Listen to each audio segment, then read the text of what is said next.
Man. Thank you very much. Okay, moving on over to review and adopt the agenda. Madam Secretary, could you read the agenda into the record? Yes. NOST Regional Council meeting Saturday, July 11th, 2026 at 9 a.m. Hybrid meeting, 1 meeting call to order, 2 roll call, subject to change on incoming officials. Honorable Herman Daniels Jr.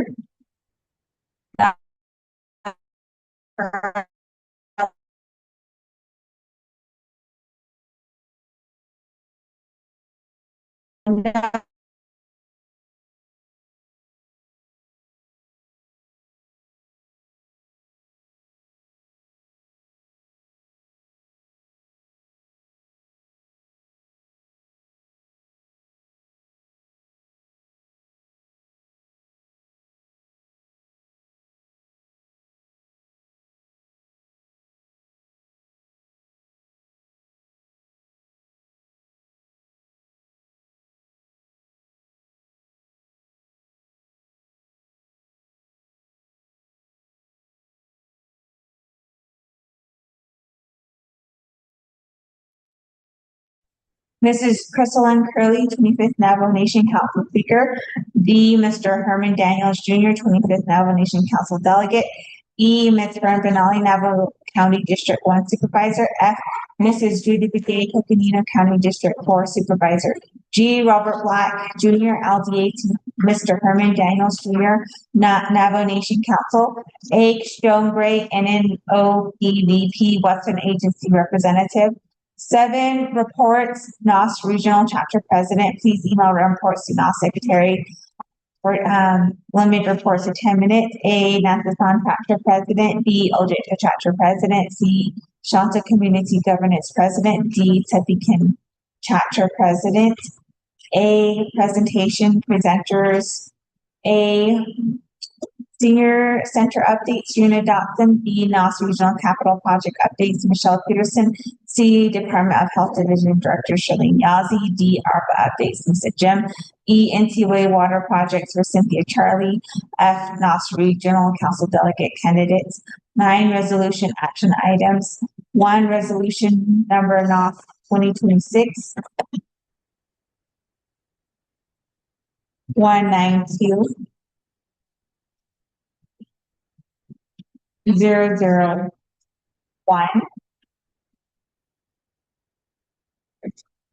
Supporting certified chapters and expanding for senior centers. 2. Resolution number NOST 2026-192-002. List for the next 4 years of NOST meeting.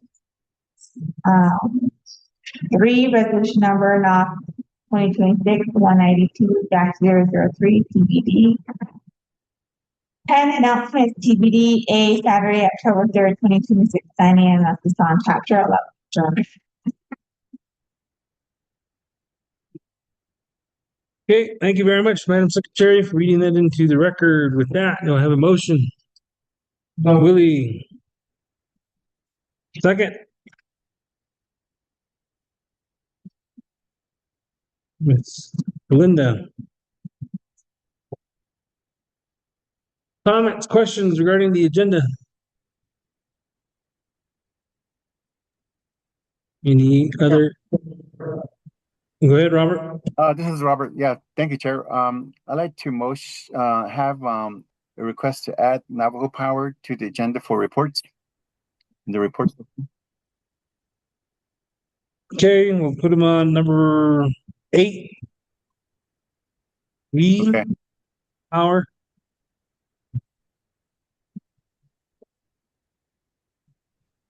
Okay. Okay. Willie, do you concur to add Navajo Power? Okay. Motioning party concurs. Anything else to be added to the agenda? Resolutions. Going once, twice. Mr. Chair, Go ahead. yes, at this time, under the course, there's no A through F. Can we take them up and start at Robert? We sure can. Then remove Joan Gray. Okay.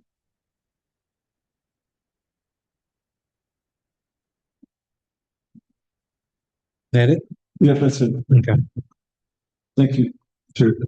Motion of parties, you concur to remove A through F and H and leave G on there.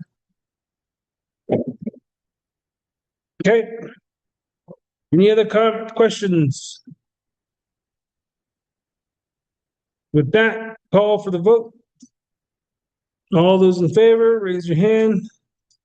Mr. VP, can you take roll? Okay.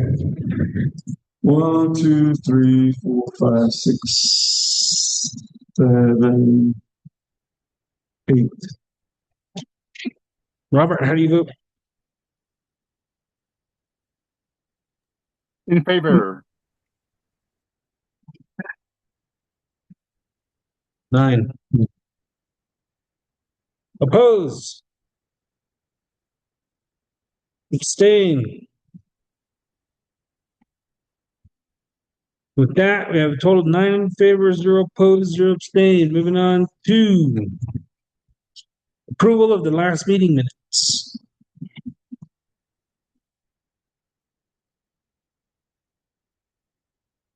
Motion by Marcia.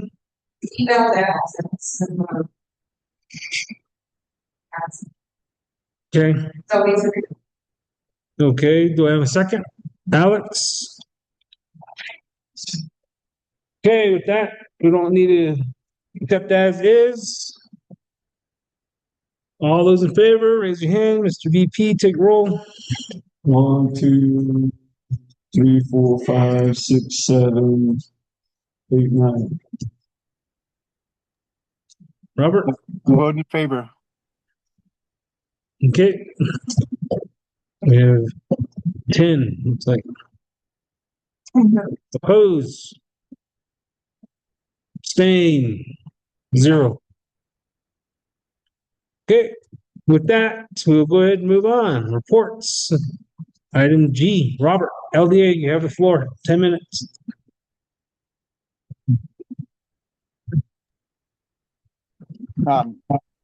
Good morning. I know that the NOST officers and then also our respective NOST chapter members. I know that everybody that's in the audience. Right now, Mr. Daniel is under the weather because of an operation that he had to go under. So reporting that he couldn't attend today. So hopefully he's recovering and should be up and running again pretty soon. So, but but for the most part, a lot of it's the committee meetings are just holding their budget sessions with their respective divisions and departments, budget and finance, law and order, and then RDC. Recently, RDC entertained the budget for the Office of the President, and then also the Office of I guess the legislative branch. So a lot of it's still being formulated. Most of the delegates have a lot of questions on some of the line items that they've seen and asking for clarification. So I think for the most part, that's what's going on in terms of trying to prepare for the comprehensive budget. As far as the other issues that are concerned, right now, Delegate Daniels is still waiting on some of the legislations that he's presented to be processed so that he can introduce them to committees, whichever they were assigned to be heard. And the main one that I think he's trying to push through is the one for Navajo Mountain for the our funds. And hopefully that one gets processed right away because everybody's waiting on that to be ready to be spent. I think mainly on Navajo Mountain trying to get the construction of the warehouse initiated.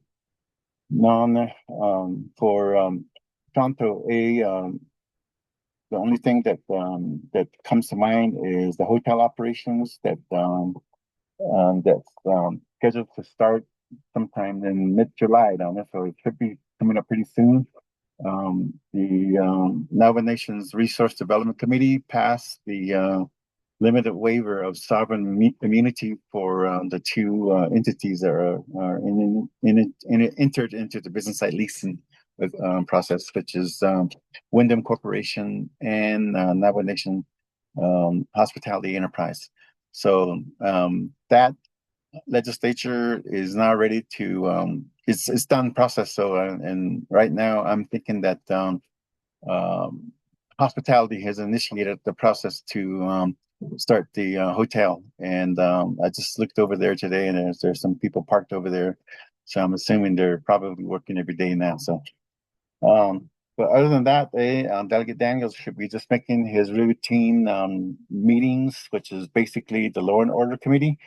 And then there should be also preparation for the summer session, which is slated to start in a couple of weeks on July 20.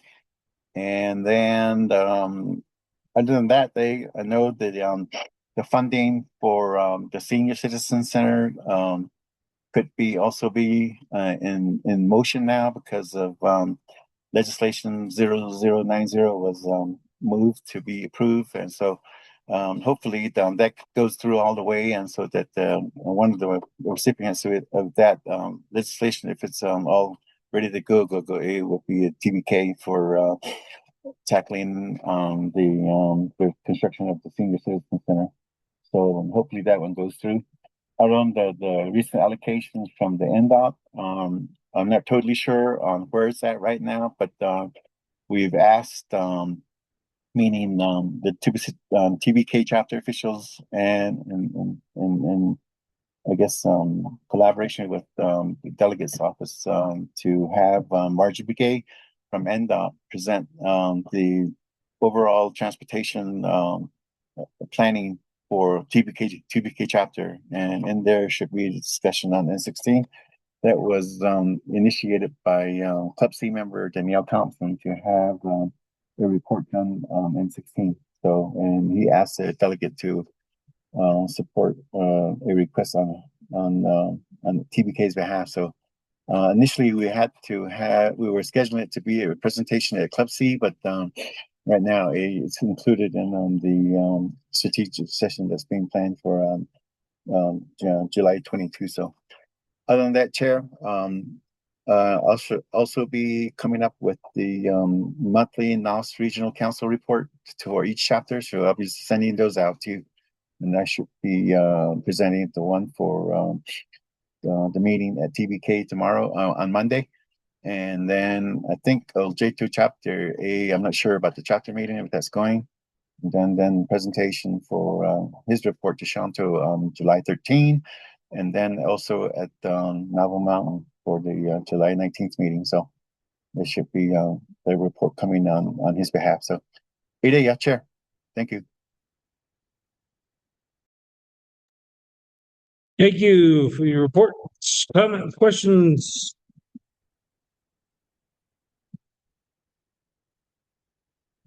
None? Call okay. Moving on to the NOST Regional Council chapter presidents for Naatsis'aan. Willie, your report. Thank you, Chair. 10 minutes. Gators. Rushing, 40.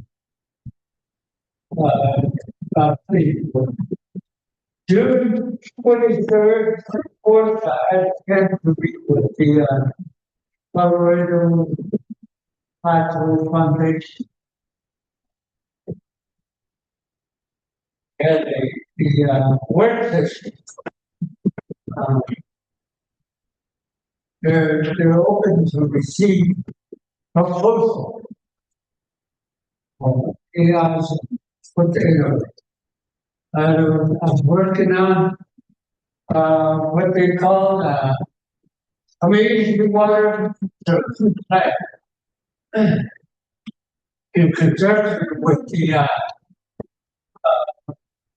Navajo Nation State of Utah Water Supply and federal appropriation that was approved. Back to ground zero, I guess, would be is for communities to develop a infrastructure plan. The first one that I identified is high pressure water pipe from San Juan River to the top of Ayumis to do certain projects. One of them would be to form a reservoir possibly to recharge the aquifers. Right now, the aquifer is going down drastically. Every day and night it's being drained by springs, natural springs that are located below in the canyons. And also the windmills, there are pumping. So I said there's no recharge since, I don't know, maybe 15, 20 years.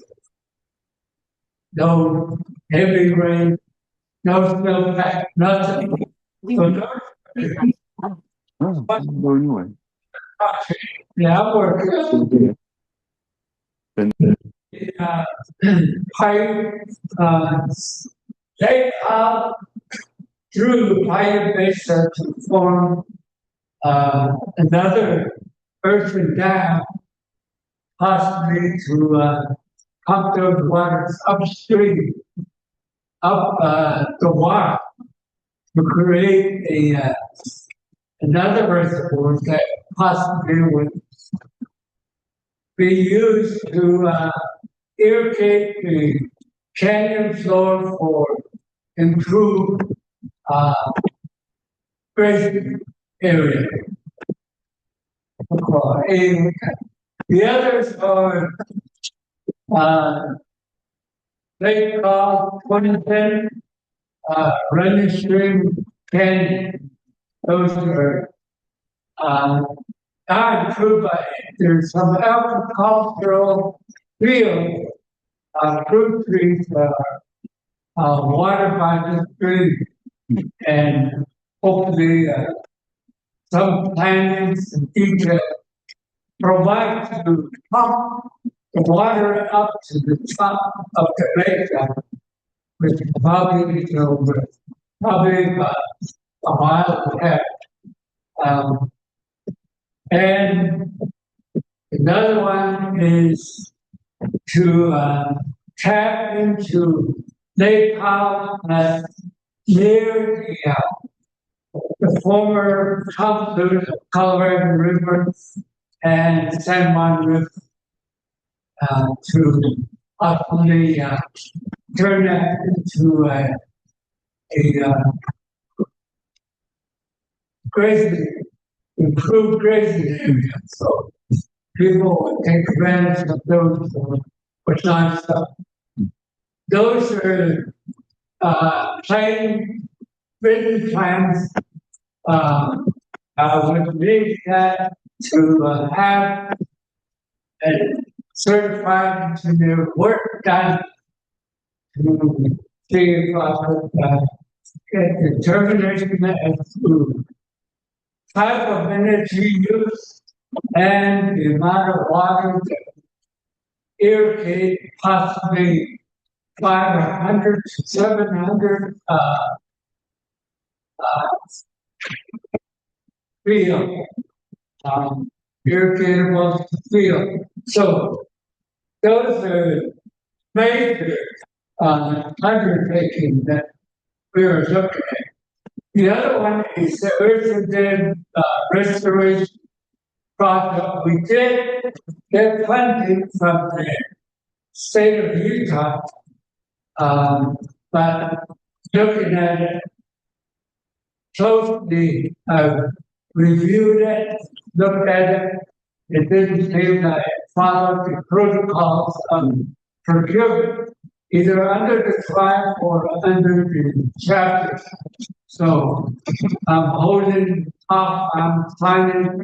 It can be, the state can be a contract agreement approving the money. I can't accept that because of the inconsistency with the protocols. So those are some of the things that I'm working on, and also the chapter. The other one is the senior staff problem. And those are big men, Shonto, Oljato, senior citizens have been shot down. And Navajo Mountain is the only one open, and they're converting all their staff from all the way from Oljato to Navajo Mountain to prepare daily meals and also transport them back down to the chapter. So there's a possibility of safety issue.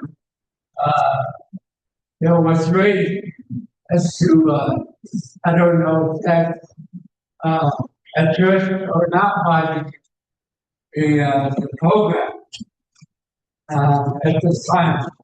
The other one that I'm looking at is the inclusion, requesting inclusion into a 5-year road construction plan under TPAC. A section of that road 6 miles of the about 6 miles, and that would be submitted to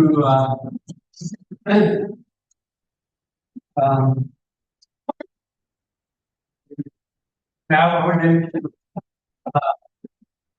transportation. The other one is we have been requesting maintenance or the right-of-way assessment into the road system crossing Pine Mesa on the east side of the chapter 6310. Finally, we received from the regional EIA roads that we have been approved to on the exit agreement or request to set a equipment into the right of way for road improvement and maintenance. So I believe there's some money also available. There were a pot of money that Sir Herman Daniel secured, provided us with 200,000 or something like that. And Shonto was the other recipient. The last one is the air gate, which was, I believe, it's going to be August 1st, 2nd. The first Wednesday in August, as it usually takes place. So, yesterday, Mr. Russell Salkin came to our meeting and stated that they need help. So we approved his request and probably come out some detailed plans as to what's going to be happening. So He's working on those, so that would be,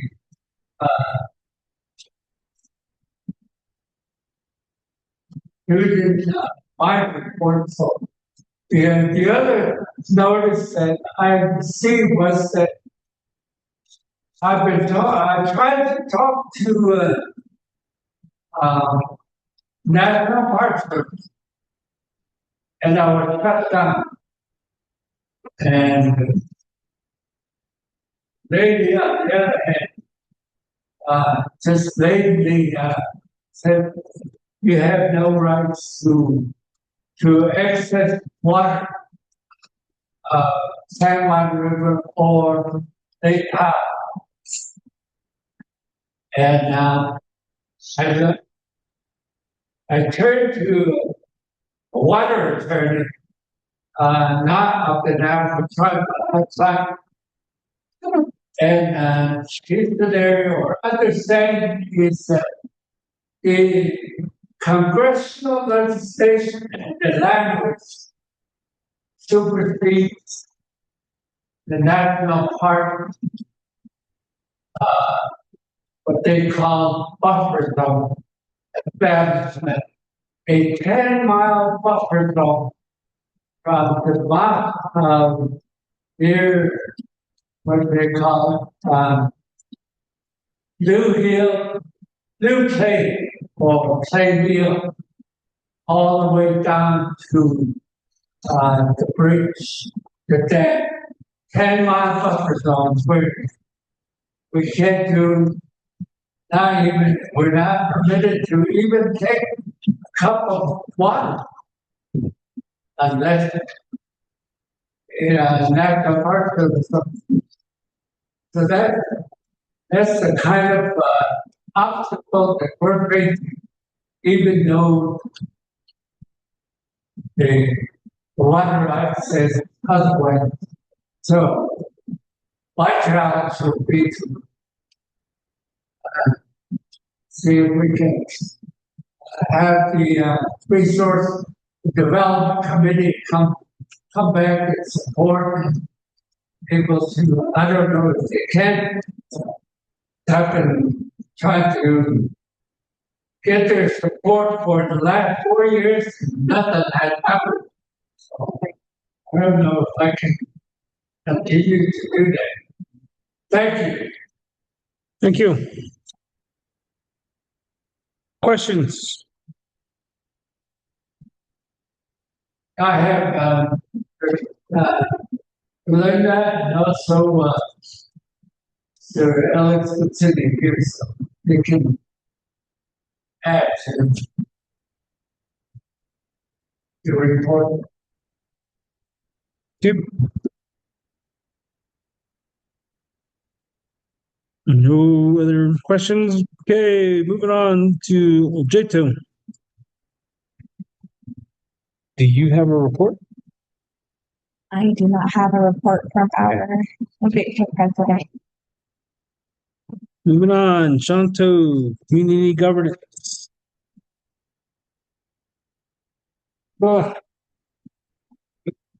Recommendation, Yeah. does we have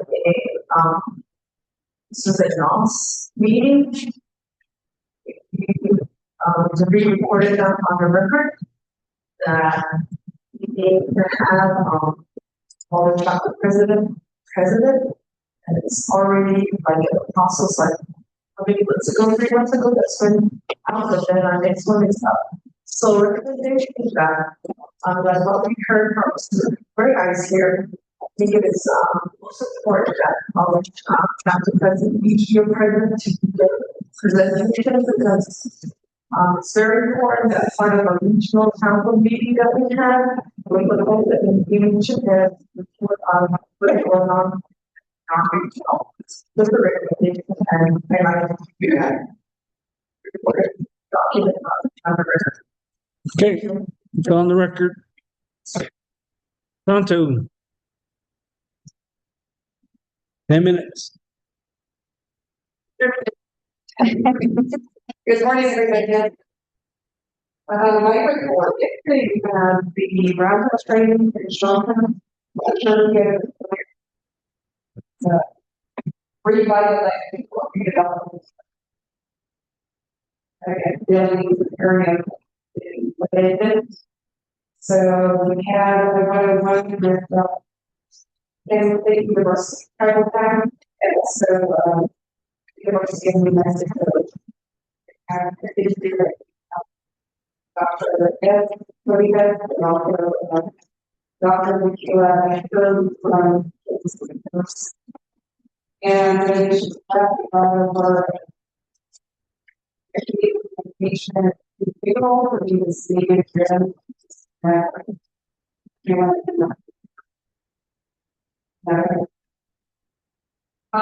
So what we talked about was about just what around dollars that are available to fix some of the buildings that are falling apart. Renovation rates. Areas are from clients with more home secondary markets. People that moved on from one of our ones identified that. So you can see it was there. Governance. So average for the department of now. Whatever else is there, county, terms of there.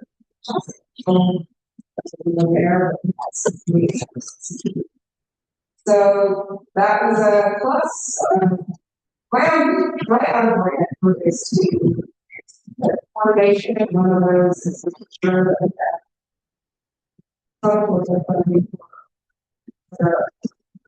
Currently, I'd like to get public. Children, certainly, Shonto and meetings. You're going to undergrad education. And from there, forward with the cleanup. So that's what you see. Tell with it open.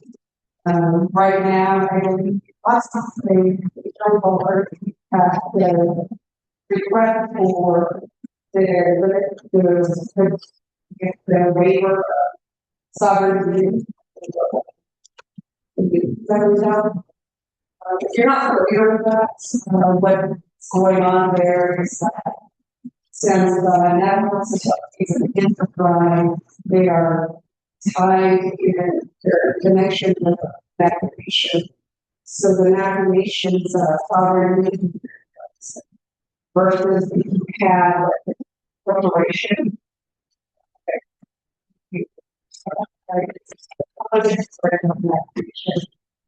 They would be that way. So because of that, I actually processed it for a while. We did have like a lesson. She was two expires of that. So my girls there.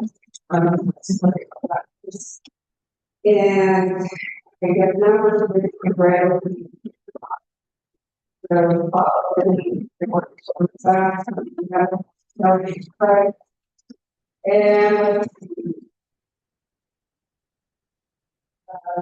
things that our house strengthening the workshops. Previously, I guess some of the things that have fallen by the wayside in the last 6 years, per se. There's oversights and overlooking and not really so that's kind of a lot of over the years, and we're working forward those things internally. And other than that, there are a lot of projects that are in the works. Shonto has replaced the water tanks or the mud water tank. We are waiting for the water back down. Prior to that, they will continue to go to waters. Go with currently saying are in progress, we have water, it's we have, I guess, easy from drinking in water reports. And based on that, larger water. And it is just about also you forming another version with more areas with top of water, more or less to secure some of our water sources. So there's a few things that are in the works. And that is where we're at. Any questions? Talk about water, one resource that the Microsoft program garden farming that is allowed, right? And about the event that goes on social event that happens. And what do you mean by farming? No, like the vote. Oh, yeah, and then I was a lot of water. So it was us what to say on that. Somehow they got rejected from Shonto. I said the water to that. So is there a policy on that? Is there evidence of rejection of the currently the water? Okay, yeah.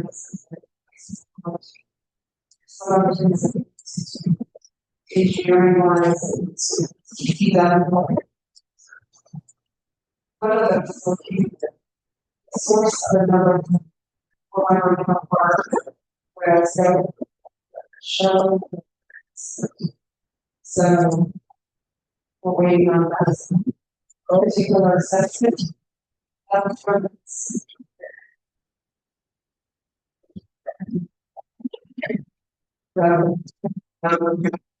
One of my ideal studies for that versus so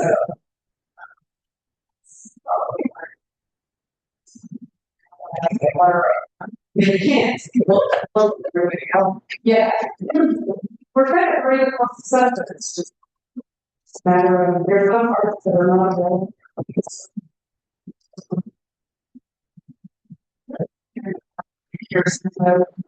A lot of it is because of the a lot of the domestic problems that were being produced on in the nation stopped.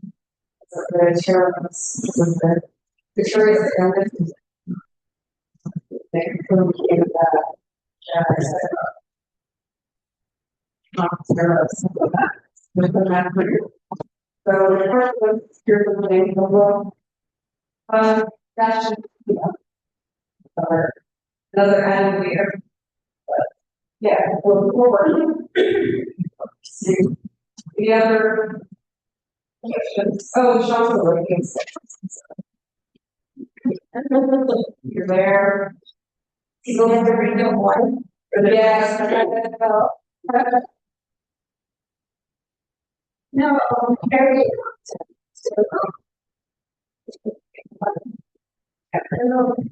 we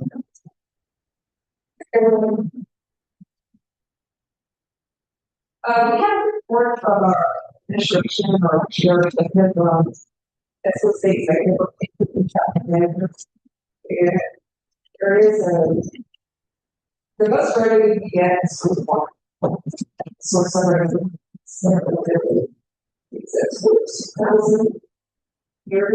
which doesn't seem like a lot. Any other questions? And if Robert is on the line, He's still online. or nothing else to add anything. Just one case as well. But that's our report. Yeah. Good. No. Okay. Thank you. Okay, moving on to Topic Chapter President. All right. Good morning, everybody. My name is Dellard Curley, Kin Chapter President. So, as far as the last report, I think we made some substantial progress. So, right now we are working on our strategic plan that we're wanting to go ahead and incorporate a transfer station. We're also wanting to get the windmills, earthen dams. Again, the senior center is still a priority, also with the Navajo Route 16 South, as well as a public safety. If we even have a little presence here, it would be very detrimental. It would be very impactful to our community. So we're working with public safety to see if we can at least get somewhat of a little presence of the fire department or police unit here. Not only that, we're still working on getting grants for our chapter house and commerce center, as well as the recreational centers. So those are part of our list of priorities, along with our list of priorities that we had presented to the president back in August of 2025. We had presented to him a 14-page list of priorities as to what we want to go ahead and accomplish on our level here as a certified chapter. And so with that, we've probably only managed to maybe even get one or a couple items on that list that he was able to help us get at least addressed. So the one thing that we were able to get addressed was, again, as you guys can see, the warehouse back here. We're still finalizing some of the other details to that as far as our water. They finally did the BRAC testings, and so now they're waiting on the backflow inspections, and so that'll be in progress here soon. We also did our student youth employment program. We had apparently eight students who applied, and they revitalized, they reconstructed, and renovated the trail system. So as you guys entered the chapter compound, you'll notice that the fresh gravel going all around this property here. We were able to get some benches too that are going to be utilized to, I guess, along the way. So with that, they were able to get some knowledge on how to do some construction activities as far as compacting the grading, installing culverts, all that good stuff. And so that was very impactful for them. Not only that, they were able to pretty much help clean up the area. As far as the ARPA funds, we're still working on finalizing the closeout portion of that. Again, like you guys can see, the warehouse is out and built, but we're also still dealing with the 22 homes that were renovated and also the electrical wirings. Again, the NTUA process doesn't really make it easy, because now, if you misspell someone's name, you got to go through a whole process on their side to try to get that mitigated and started. So we have completed about 22. We have a list of 22 homes, but we only have 4 people that we need to finalize. So with that, let's see here. We've had meetings regarding the N16 route to be included in the TTIP program. And as you guys all know, we also included that into a Western Agency resolution as far as incorporating that route, not only with the Route 16, but we also supported resolution to incorporate the NOST regional route plan to be a part of the priority listings for all of the routes within Ts'ah. Well, the Ts'ah, but also the NOST region. We have also repaired many of our windmills throughout the community of Ts'ah. We have got those all up and running, so we're pretty thankful for the assistance on the OPVP's side to help push that. So as far as the Water Resources Department, We have also started the process of planning, and we did the land withdrawal for the transfer station. So what we're planning on doing is having the transfer station right across from where the clinic housing is, just right across the street. That little clear out area there is where we're planning on putting a transfer station. So we were able to get some funds for that, but we would generously love to get more funds from other entities. So that would be really helpful and impactful on the region. Not only you're helping out one community, but you're also helping out 4 communities. And so with that, we're also working on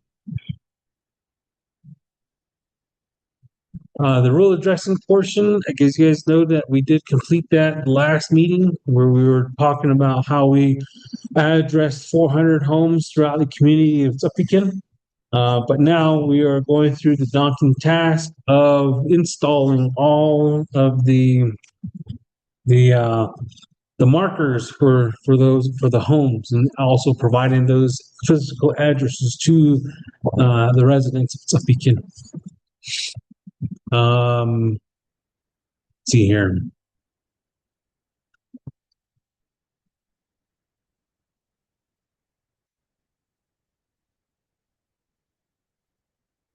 I believe that's it for now. Any questions? Okay.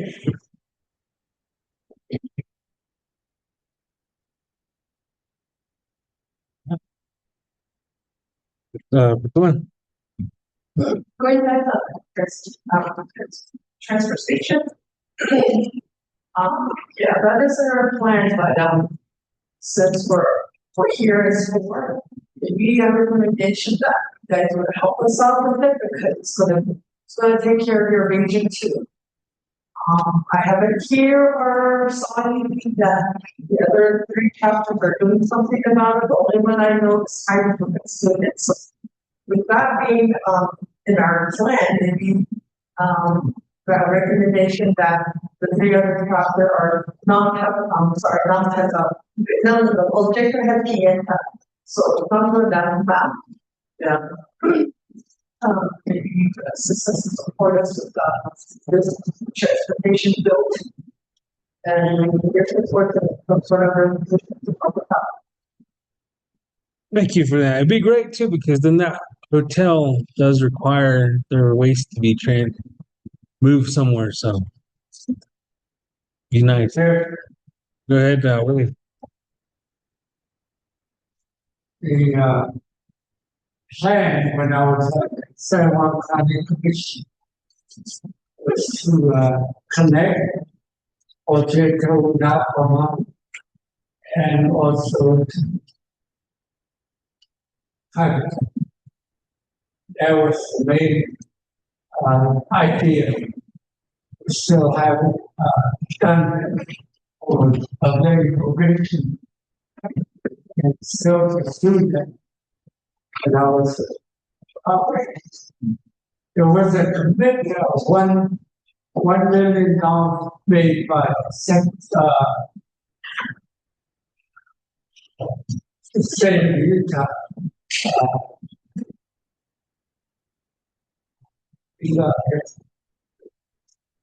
Secretary for that's still available.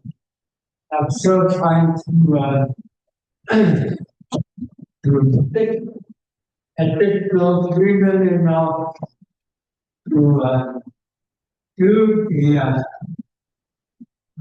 archaeological I mean, environmental impacts that and but trying to also at the same time to see if these road systems, wagon trails that were established back in the 30, 40 would be subject to not have to do environmental impacts. My reason for that is already disturbed area. And there could be grandfather days. But then again, you have to go to environmental protection office to change those languages. And I'm sure that as I understood from years back, that it is regarding the archaeological work past, I believe, before 1965. If you have a 12 and you don't have a home site lease, but you request for home site lease, you don't have to do the archaeological work. It's just grandfather. That same concept would be applied to your systems. That the whole big plan that I was undertaking is fine. Thank you. I don't know if that helps understand. Okay. The main thing on that is we have now come out economically minus probably 50 growth and development. Nothing has grown since. It's just been depleting over the years. And in order to reinstill the self-sufficiency, maybe we could start on a small scale. We're talking about helping people. They drive 100 miles almost to get goods and services. Those are some of the reasons for home bond or local farm. First things that we need to learn is how to define those established quotas. Because over the years of 30 or 40 years, the nutrient has been lost. The nutrient in the soil. That's the reason why they had 6 feet of corn. Now they just only grow to about 2 feet high because of the natural nutrients. Thank you. Thank you. Marshall, do you have a question? I said asking for the transfer station. You know, location or position. Figured out, right? That's correct. And this conversation was at the beginning of like 2 illustrations.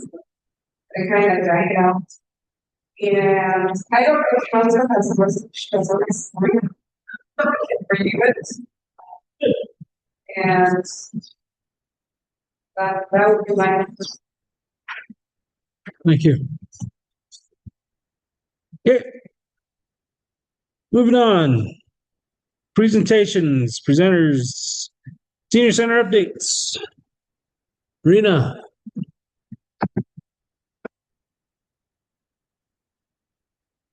Nope, nobody's online.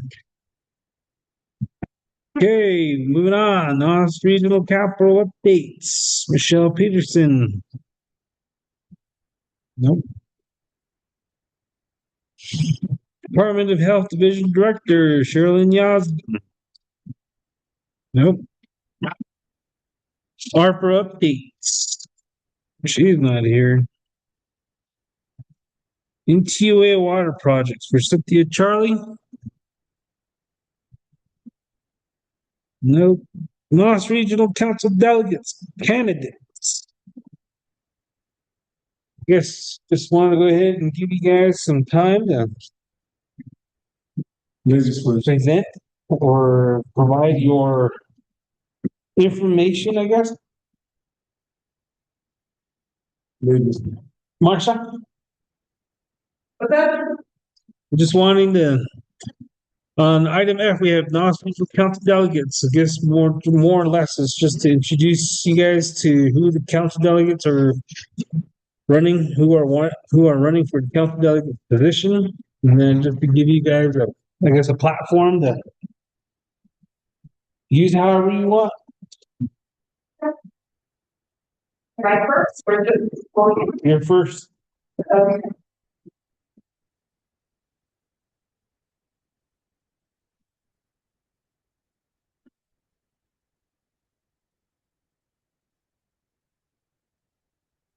Brad, you're all here. Everyone's everybody. Yes.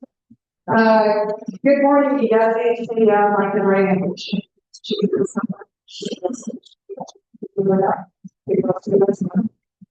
Shonto, right there, like most everybody has one. I don't remember, but some people were said. So probably got to speak. And I think the few things that I'd like to highlight is, I guess number one is, I know that people don't really focus on education, but I look at the background of my I started out, I guess, education wise, I just, first when I was small, person, childhood resources, education, from there, from there, I went to the Rapid Valley High School, and then my final day that I went to Rapid Valley High School, it's it carried part 1997. So the early already, I was driving the drop off. So initially I started out in microbiology, forensic science, actually my passion science. But I also realized that there was I didn't have a lot of something that I wanted to tap more into. So the second year, I switched over to more science and there, like, what I learned, for about 8 years. Finally, engagement of our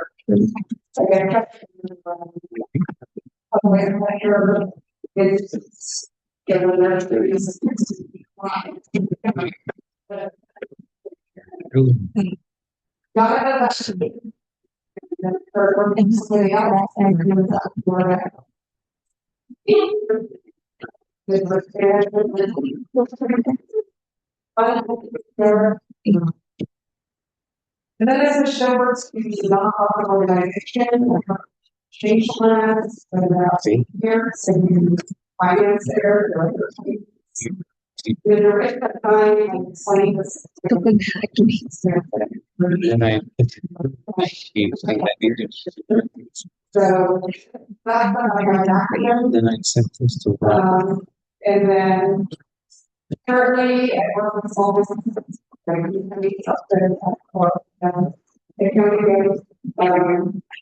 Other information, and we can have a program that goes on. We're going down. Yeah, I have some so,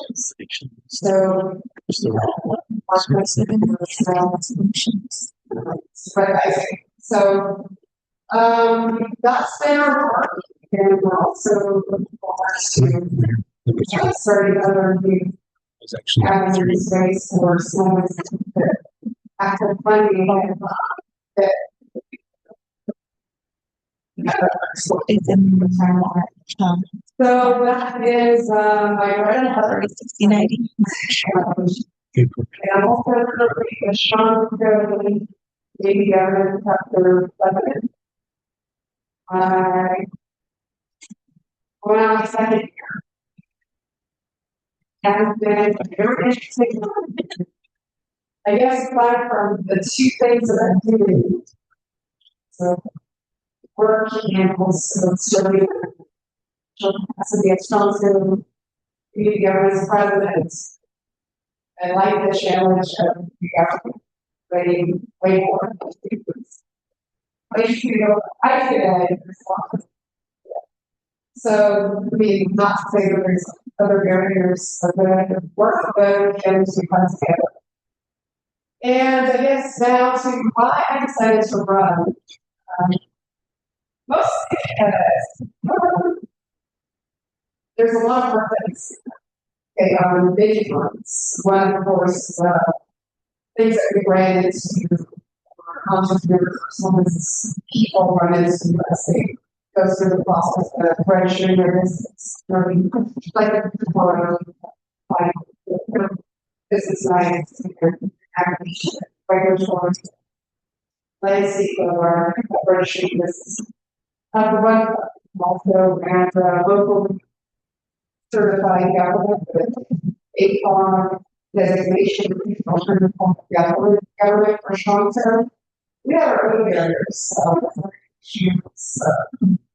various tasks, that's a lot of frustrations, also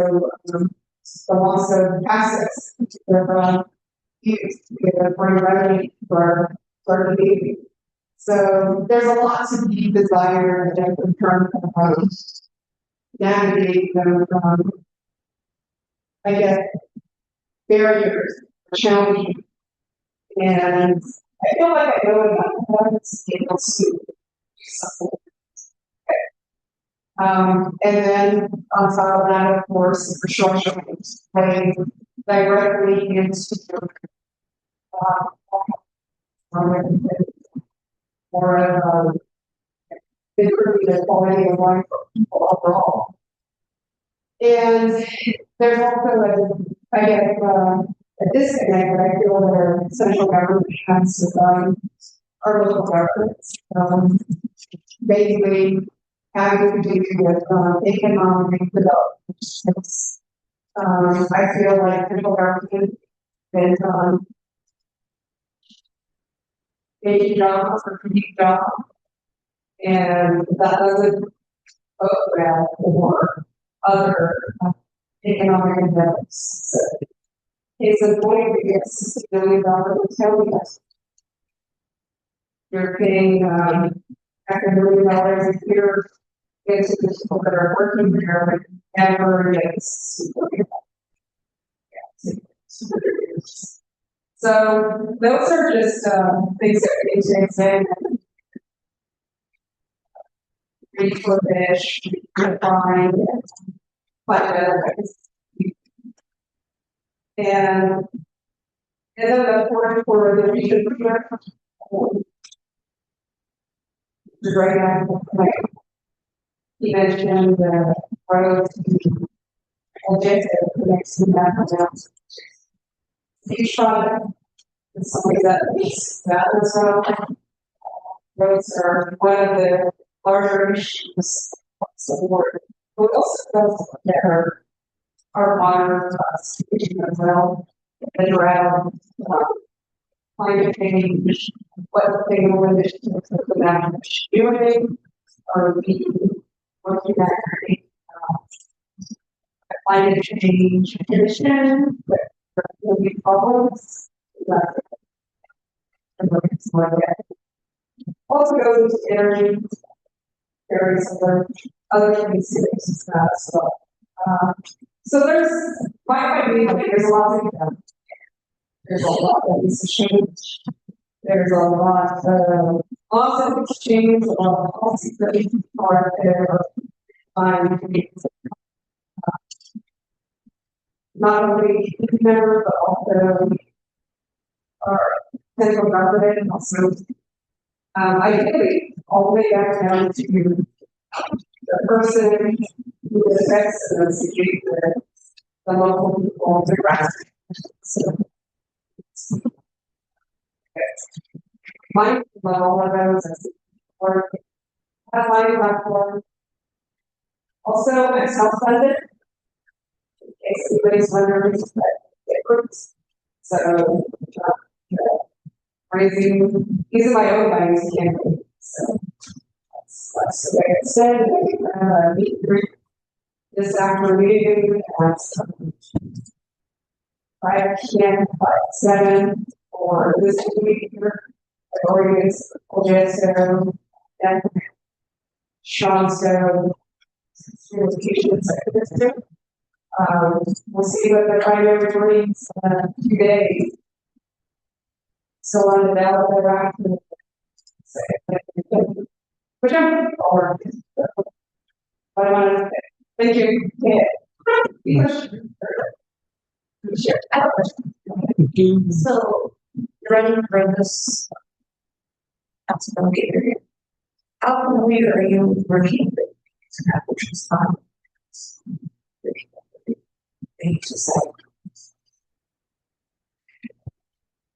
I have an introduction, but I did took a lot of meetings on their common side.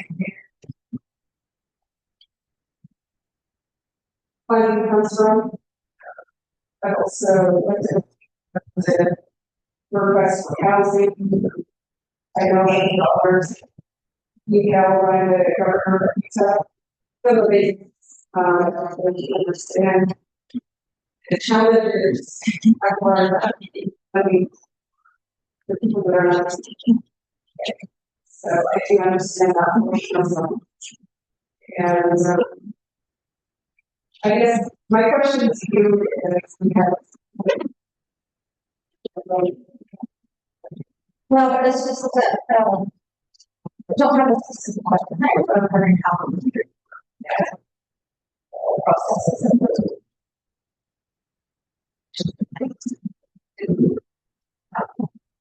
not cater to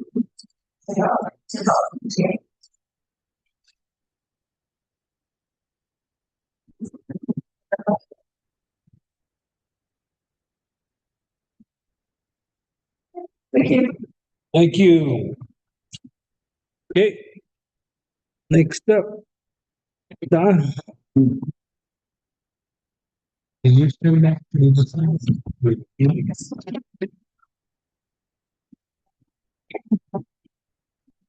Now that you're secretary for members of last spiritual council, share so we are share. For council delegate information. Sizin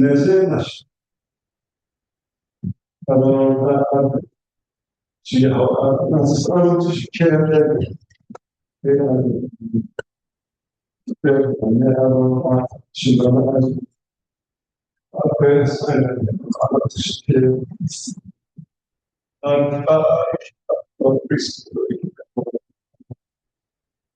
Masaya Boys Shonto. This is the rules of no data distortion. There's no correction.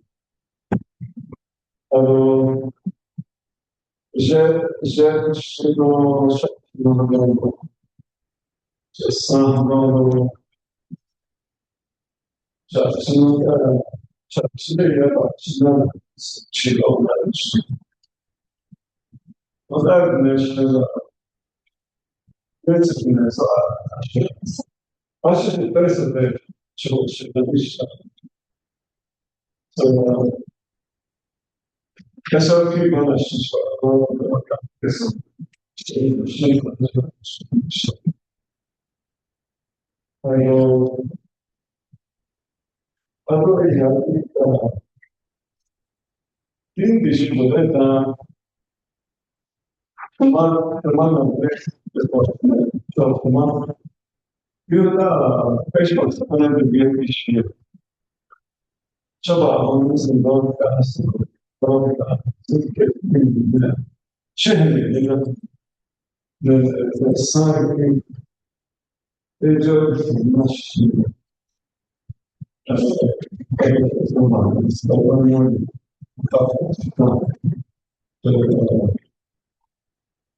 bir ses kes. Şunlar şimdi yok ki. Bu da şimdi aralar Konya'da aslında.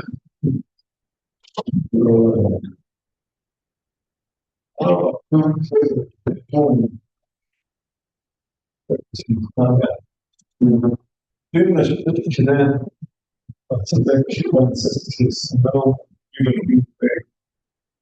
They meetings on chicken na they don't stop. Insurance probably stop down lunch dog. So if we other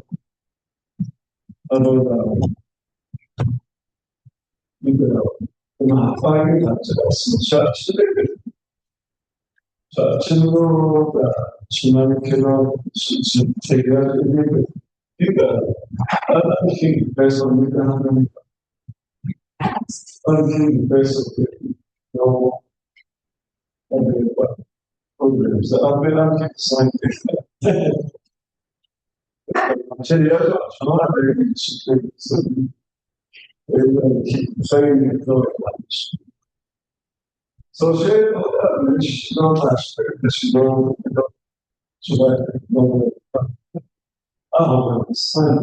شيء spells and law and being able to trust in it, give us this time, speaking of Shemaiah's Shemaiah,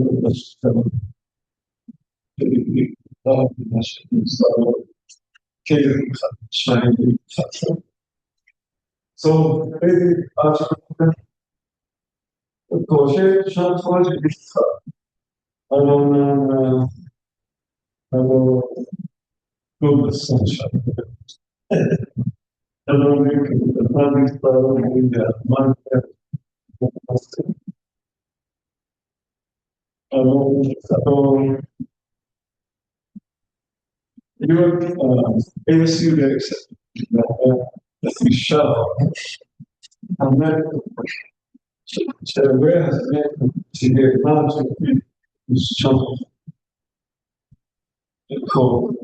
What's interesting is that there's only the choice of sport and so that was interesting. I know construction can't touch it up. Well,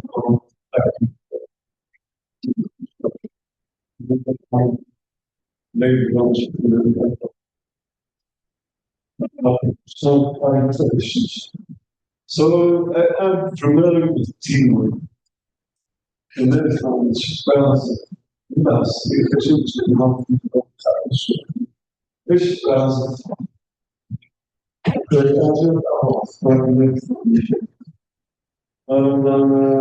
SRP budget and then 30 services.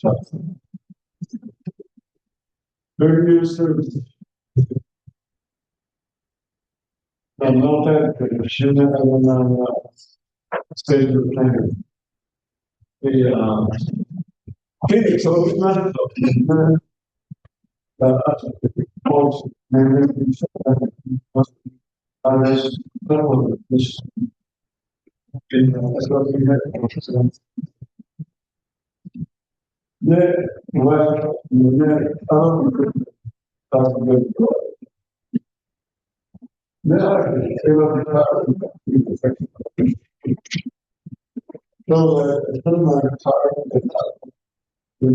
service. So, I'm not here to be.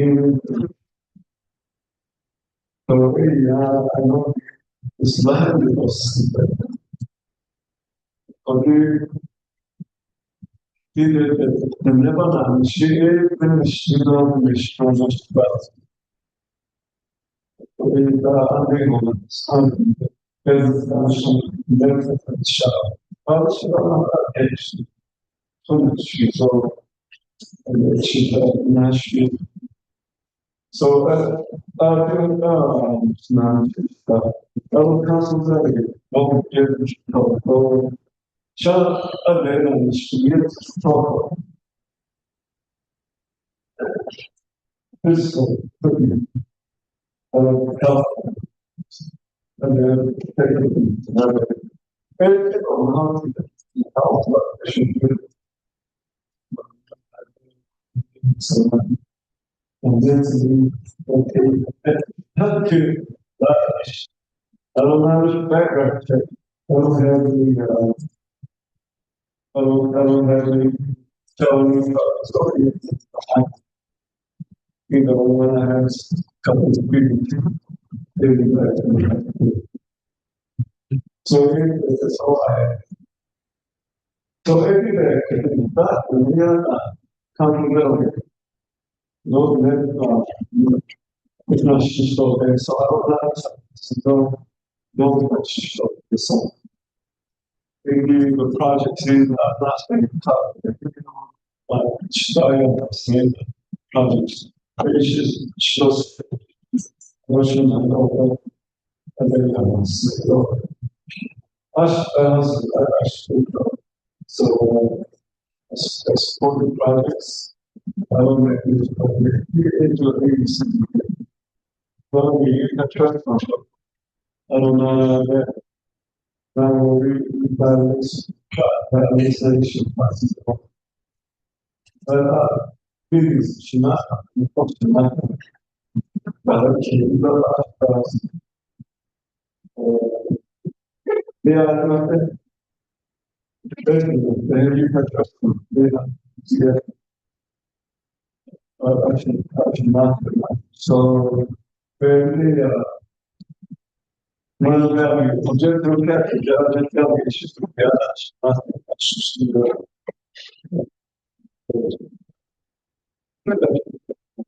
I'm not same time you think not so. But the another also maybe colleague Jenny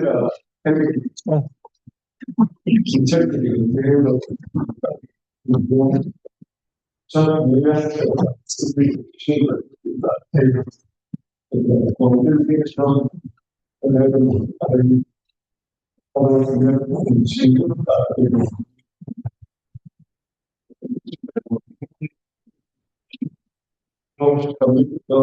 I thought that should it's really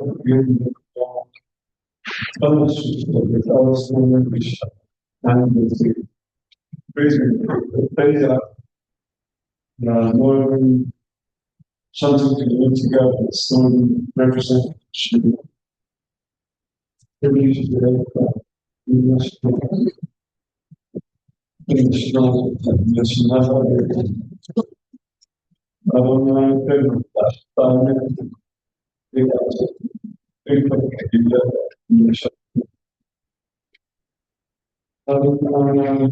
chapter president, one must say the foreign training style. The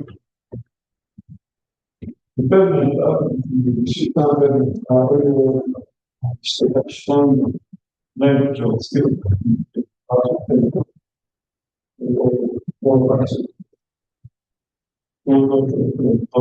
Now, so children started medical skill.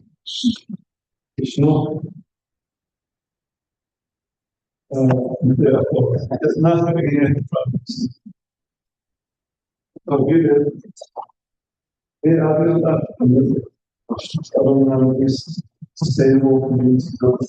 In all, your chapter president showing infrastructure, one community based infrastructure, one of them electrical, maybe should start with the company budget into it, so that we can go out of the program. I don't know, you guys I don't know what myself, if the function, I have that's how it. Well, it's usually need to do it, and I don't, so that it shows those available. Patient, new platforms, that's the center. The stuff, something you may want to or that system.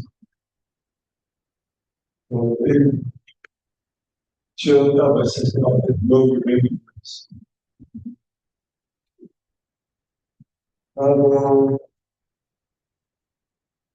Give it maybe electrical should it on the mission of this wonderful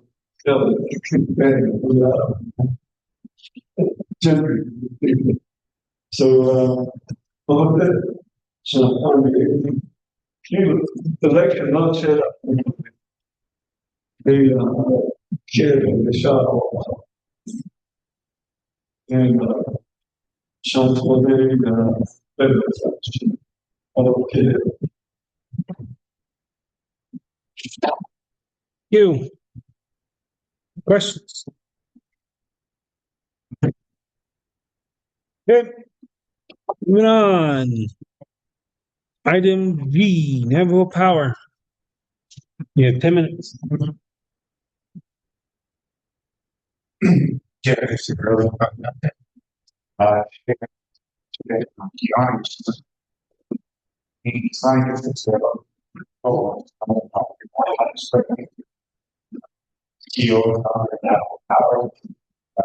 power of energy company that's listening to these reports. What they some of my serious my employees are talking about some by many doctors by but I was when I tell yeah, I think are coming from the attic. They look in the street. I got a budget to rent homes in my community. I work for a nonprofit, it's called Shonto Community. With that, we did a partnership with speaking out on school waste stuff. And I started to learn a lot about community. At the time, we were talking about verification of coal because we were worried that coal plant was shut down, layoffs, all things happened. That was 16, 17 years ago now. A lot of that has come to happen.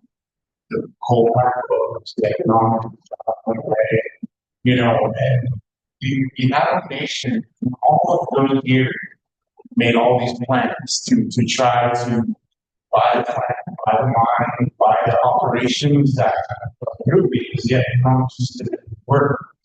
And then they tried to repurpose for the quickly on that didn't work. Throughout my professional career, I always worked with folks that working in communities, working on the and activities for governments come in and put a lot of practice in the business, but it doesn't really work out. And so that's really something I created, frustration of I see the potential in our people. I see the resources and all the economic value that seems to come from this space. But the strategy being utilized and always have this system makes it very difficult to use frustrations. How it's fun. We can't use it for this purpose. The BIAs only use it to like fence, ring fence this one. Instead of having $2 billion, doesn't feel like having $2 billion. You can't spend it. One of the first ARPA meetings I went to was housing.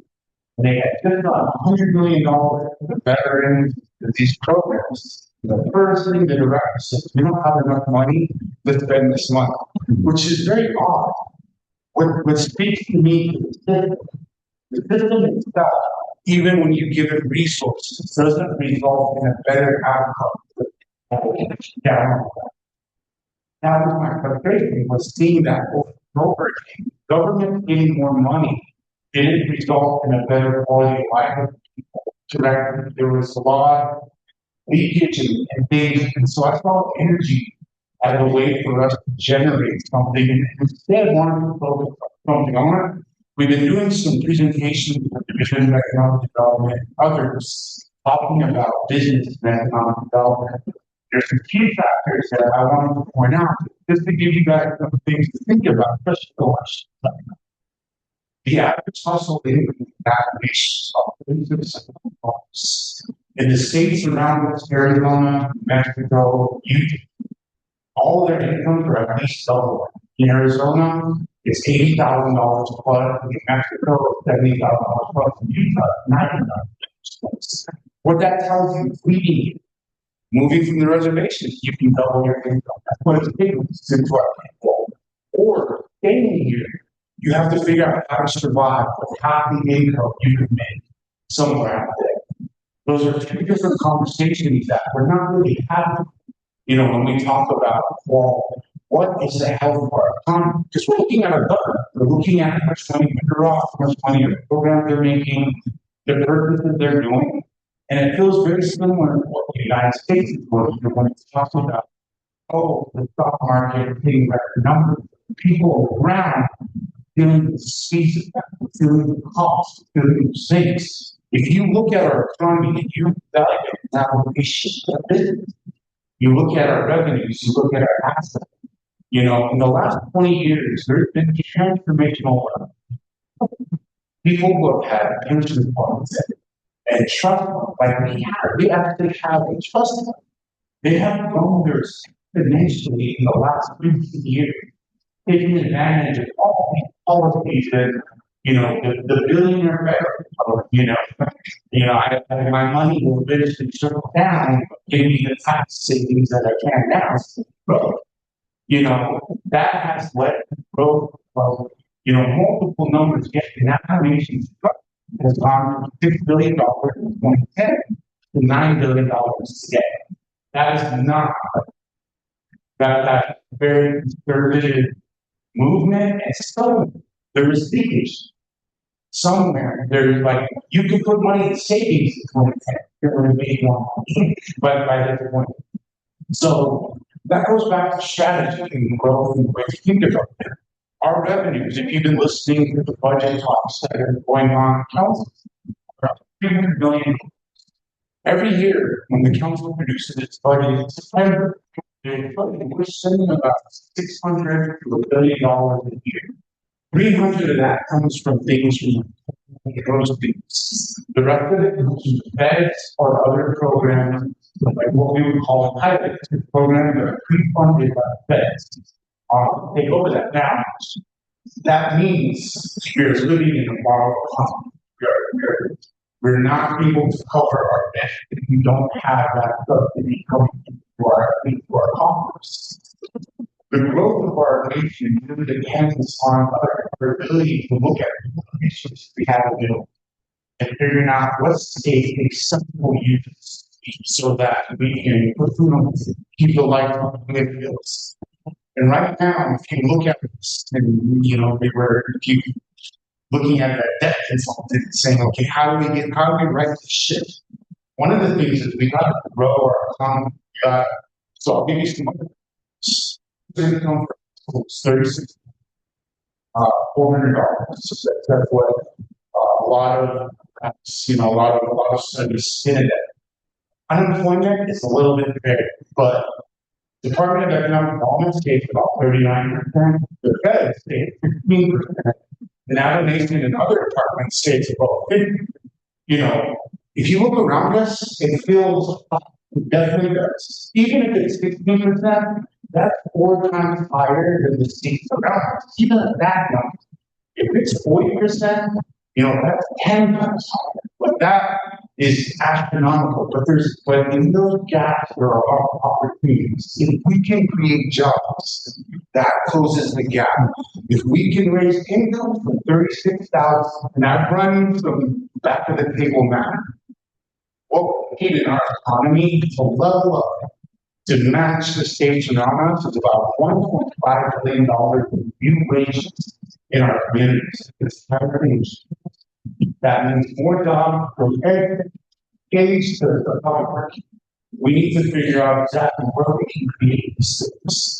And they have to be a certain size because the average salary, if you go to the Department of Personnel Management and application, it's about $33,000.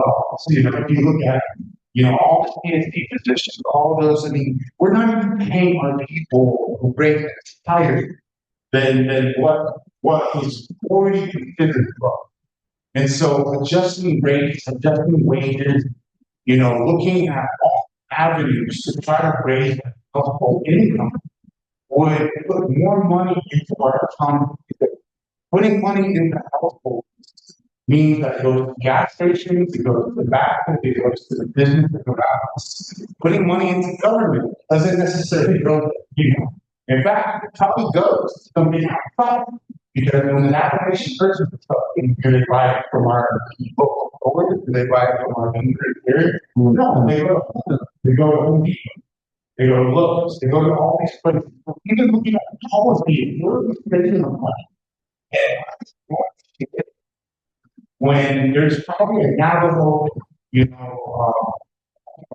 8, property that housed in our could be used to get money back into wages, into economies. So I talk about these things because we've been talking about project getting this forward. We've been working on a 5,000 acre soil.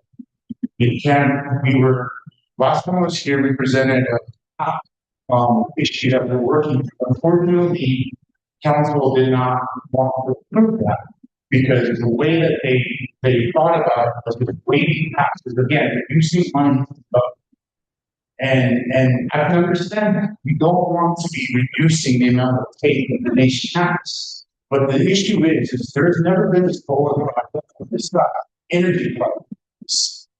And the reason it hasn't been is because the social provisions that businesses haven't found a way to get through that tax cost.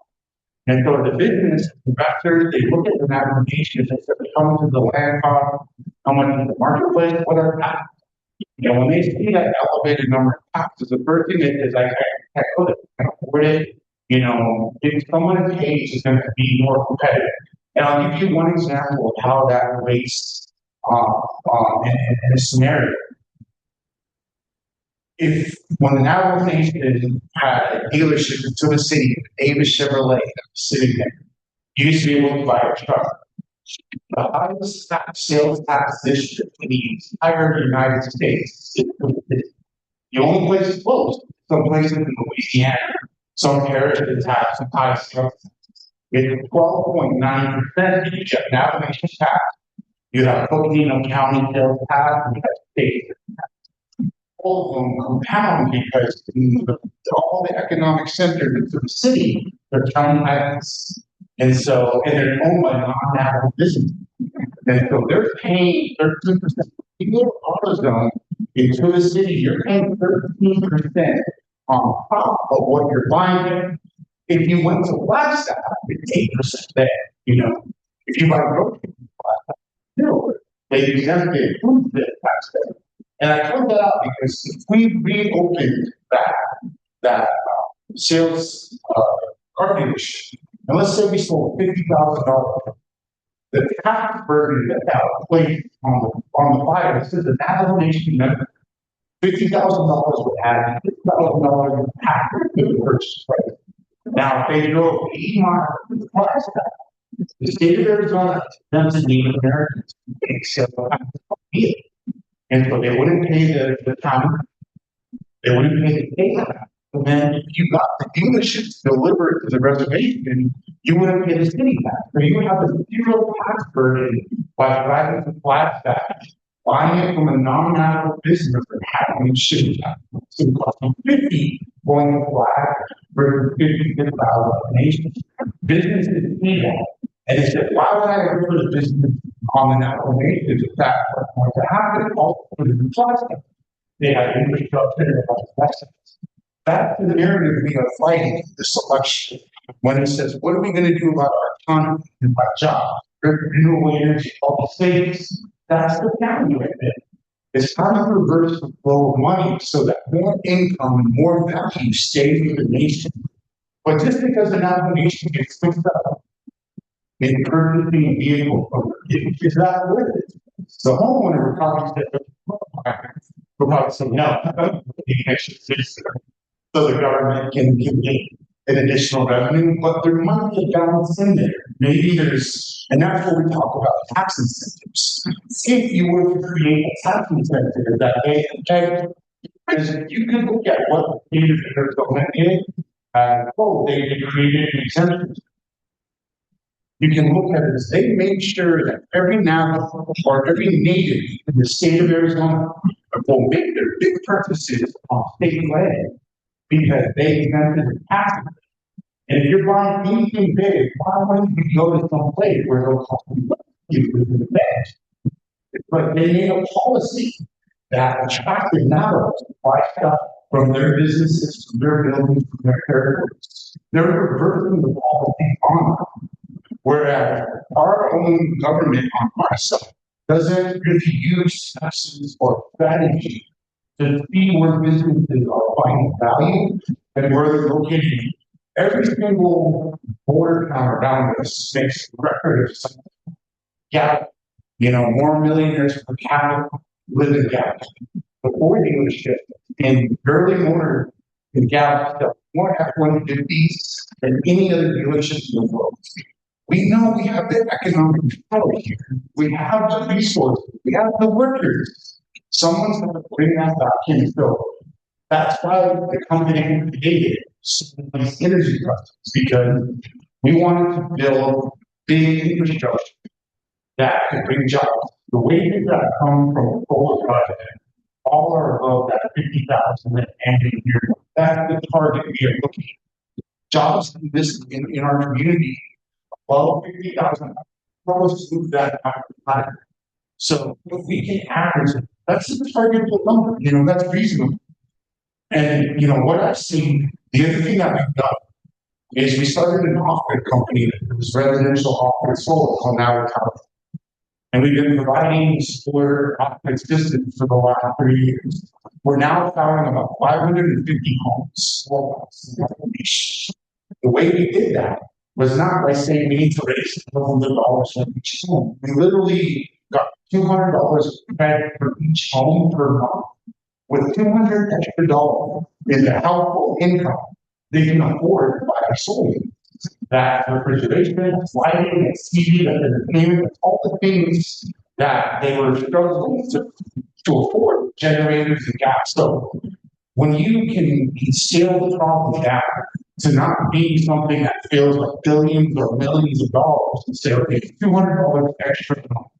If we can find a way to put that into all of our households, then we can solve our infrastructure challenges without having to go to the government to be able to do all of it. That's what our company is trying to design, is how do you persuade us, how do you influence on the economy in a positive way, bring those things in so we can see if we can build our way out of this problem. Because right now, if you listen to a lot of the rhetoric of our government, it's about cooking, saving, conserving, bunkering, which eventually, you only have what you have.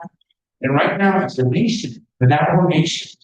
We don't store our own water. We don't, make our own fuel. We don't do a lot of, we have gas stations.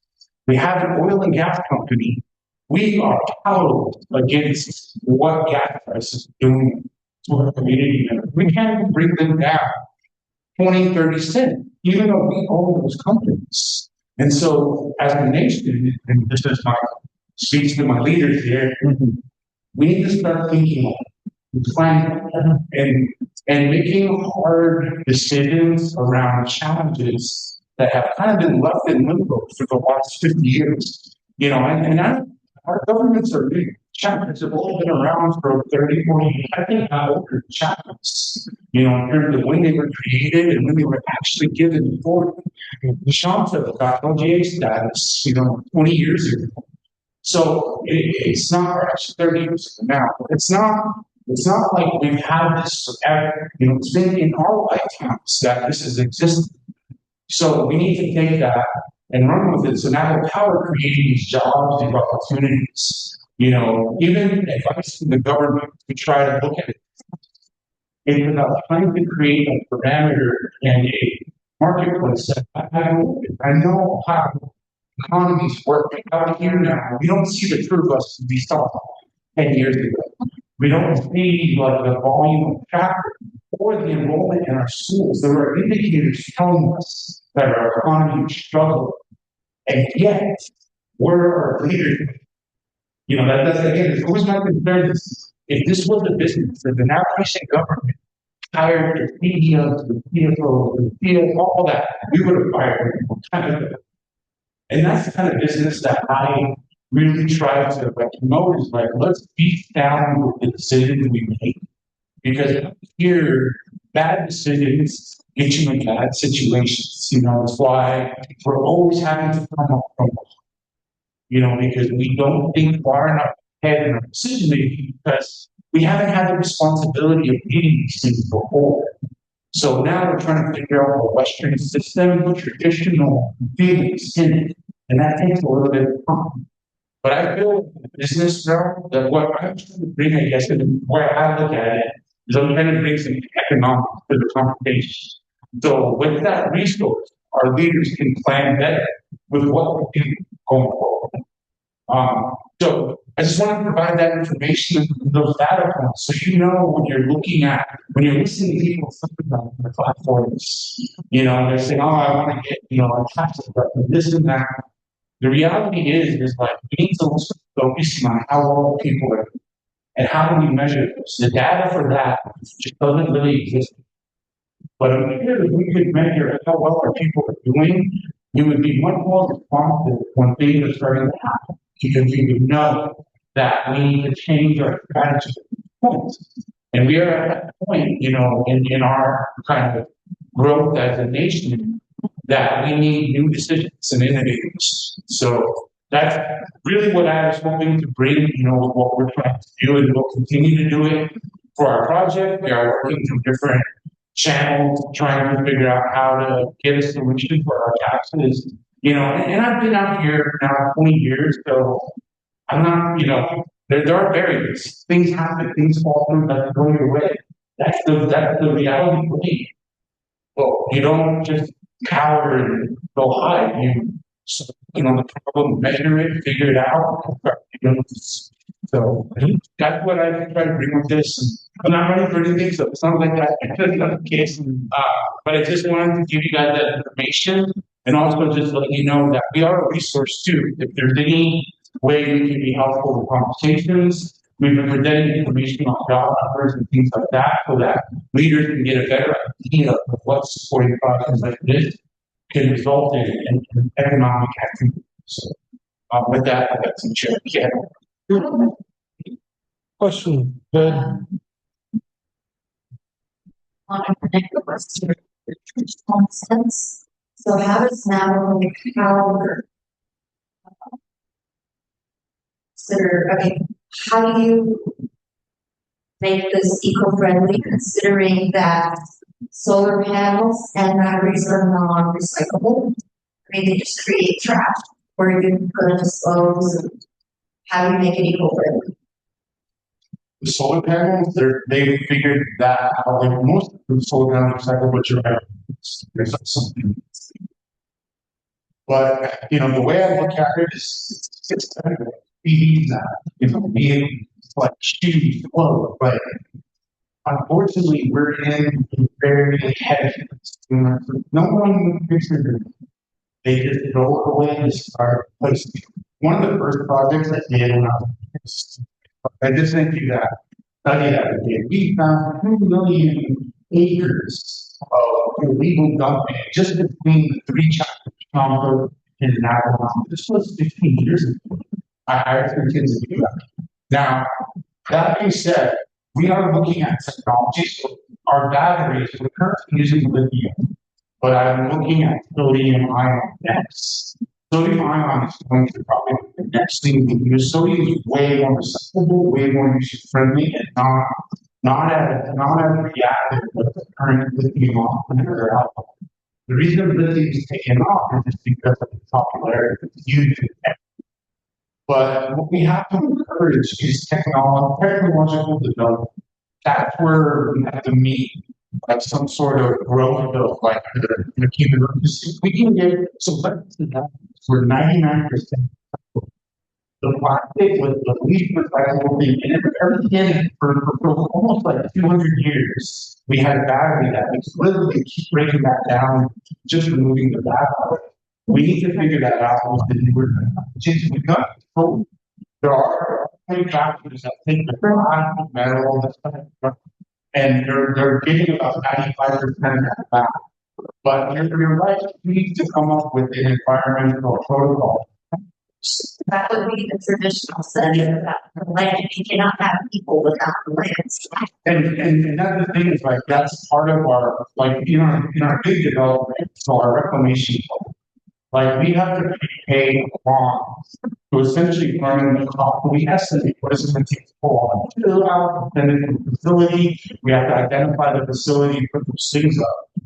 You know, but putting like volume like that in place, so there's an expectation that not that you have intention to do that, but that is prepaid, so that impact is covered in the event that it happens for the sources. That's what we think should be the way that we look at that is the cost of this covered, or is it going to get passed on to us? When we brought in the whole uranium, all those things, that wasn't ever factored into, and that's why when they left. You know, the feds kind of get stuff trying to figure out who's going to be responsible for covering. I think it goes back to the policy. We need our leaders to actually look at ways that we can hold companies accountable for their work. We're having a conversation with data centers nationally. They're using big energy and big water. What are they doing to make sure that that doesn't drop from the neighborhoods around them? You know. So I agree with you. You need that. I think part of this is leadership to make those places very standardized. Because if you start setting them all over the place, then it becomes very what we're kind of dealing with now, where you know a paper plate can kind of happen if you do it that way. But I agree with you. I think setting some good regulation around the expectations of the community. And I'll be honest, in working with Winterrock, there's so many things that they're focused on. And community seems to be one thing they're struggling to kind of fill resources. So that's the thing with Winterrock. Whenever we do the Winterrock, we need to do policy, legislation. When communities need something, it requires more organizations. Because if you ask for that, you know, the delegates come down to the thing. I think it's also an having to help with that. Because the more clarity we have around that, again, it just makes sure that businesses, when they come and stuff, that's what you're going to have to follow. They can decide, okay, I can do that or I can't. And the clarity makes it easier on us as businesses to make decisions. I think that would be the way that would go. But what I would think of now, voluntarily, we try to increase this. We have our own policies, we have our own corporate ways that we integrate recycling and recovery. But that doesn't always satisfy communities because they want to know that there's someone from the actual government that is making sure that that happens. So we got to merge those two together, where our government takes on those concerns and has a base action for them. Not because we don't know this all the way. We showed them the map. We showed them where the location were.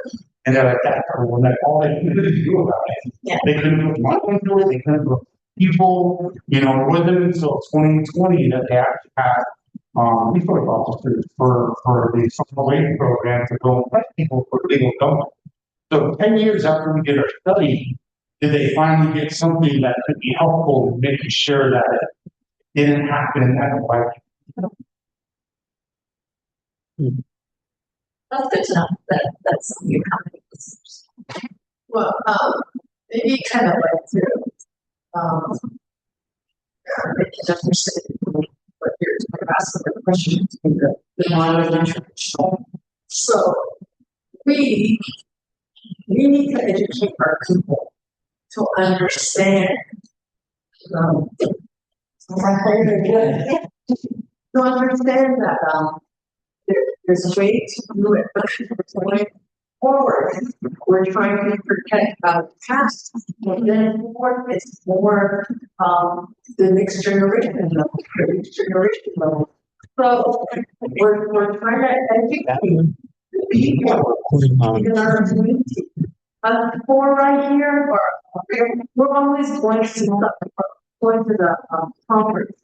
Over there, there's the application that has to be the land management, the recreational park, and all those stuff that goes on. They're educating us how to All letters. those systems and the culture together. Because we're going into what's our civilization going up. And over here, the grazing community is trying to do what they can, but it's us, we're abusing it. We're not going by the protocol. We're not compliance with a lot of stuff. And we make it worse. In a way, education is where I'm coming from education. I know everything about education. I know the student system. So I'm more familiar enough. I advocate for the kids. I advocate for the school, make sure they understand. Then when I got into this position over here, it's a whole new world. Like you're saying, I mean, I'm interested in this taxes, wow, business, wow. So I learned and that side and that 12%, 13% I've heard a lot. They even said in meeting that too. So if we start business, is the information, the tax will be the same as Tuba. Well, the Navajo Nation, well, I know that when they started that, Navajo Nation didn't have the policy for that. So Tuba City got away with a lot of stuff to get their high taxing. Now, current wants to start business or something like that, will it match it? Is it capped somewhere? So for that, it varies across the Navajo. Like that's like as an example. The state of New Mexico has a tax on that with the Navajo. So businesses in New Mexico don't have to pay state sales tax where they pay Navajo Nation tax. They have it on the Arizona side. They don't have that. And so the state of Arizona, if you're not a Navajo enterprise, may come and say you will tax the employees on taxes. That's why, like the school districts, like they give the state ones all pay state taxes, even though the land is all technically they can tax their non-media features, they can tax their non-media employees. And so there's different ways that they work out taxation between the jurisdictions, and that's the difficulty. It's not done consistently across all the jurisdictions. You have to go get doing this kind of tax commission and see what taxes like. Because the other thing is the Navajo Nation also has unique taxes. So they have something called possessory indigenous tax, which is kind of like property tax, not the same, but it works very similarly. They have transaction privilege tax, and they have business activities. The way they designed it, in my mind, when I look at them, they were done because what they tried to do was close the loopholes that Peabody and EGS used because those two were not apt to say they had a royalty. And so for their operation, they had this separate payment structure that they would never tax. But when they designed the taxes, they looked at the ability and said, if we could tax them, how would we do it? to make sure that it's fair. But what that ended up doing is it blocked our taxes into looking at coal and saying that's how we want to create a capital tier going forward. That was 40 years ago that they said. Since then, the Navajo Nation has not adjusted the tax plans. They've only created the jump tax, which is like a new one that created the next administration. And then they've done some small adjustments to different things. But in terms of the comprehensive tax overall, they haven't touched it since the late 80s, early 90s. The state around us, New Mexico, Arizona, Colorado, every single year, they do a review of the taxes. They have auto adjusted tax. So when the Fed pays something, these states position that manually adjust. So if something goes up or down, they move with it. That's so they don't become not competitive. Meaning, like some states remove the tax, but they match it so that it's not equal. They, in the past, the Navajo Nation would have these analyses done on the economy analysis. That number is just objectively up, where it should be that, a dollar would be like 1 time in our community, now it's down to like 80%, like 0.8 over time. If you spend $1 a page, 3 times money goes in that community. The circle goes to the bank, to another business, to another enterprise, and finally leaves with the troops. Now, it doesn't. And that's an example. When we should pitch, we paid with flag, so that immediately the money going back. That tax analysis, that's one of the reasons why they made the way they did is to try to come up with money that they can. Because they don't collect all. They only collect from just the queue. And so the argument that we collect a lot of tax money is meaning that we're paying on taxes. What it should be is we have more tax savings. We have businesses, private taxes, we have private based on tax. Like, we make the private, but the tax commission doesn't produce a lot of this information, and it's under. They don't have enough members. They haven't had enough members 2020. And so they need one more member appointed to do any adjustment. But for the last couple of years, they to me, like, I don't want to blame the government too much for this, but it seems like they're not doing a lot to keep it modern. Like they don't have it now. They did it one time and said it. And in order to fix it, which they know they need to get all this structure in place. And they just can't get agreement on it. To get a tax commission, I'm pretty sure they have to go to council. That's maybe why they're not doing it. It's just that council just aren't really getting anything done together. So, we have a lot of factors affecting us. So all these delays are just adding more pressure on people. We got to fix it. Yeah. Meanwhile, the Navajo Nation is outgrowing the government. So, what do you do? Yeah. I have you're right. Go outside for sure.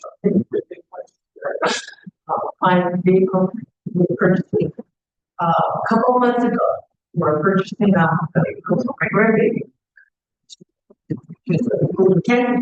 So when you were there, so many was running all over, was offering stuff, gas, everything.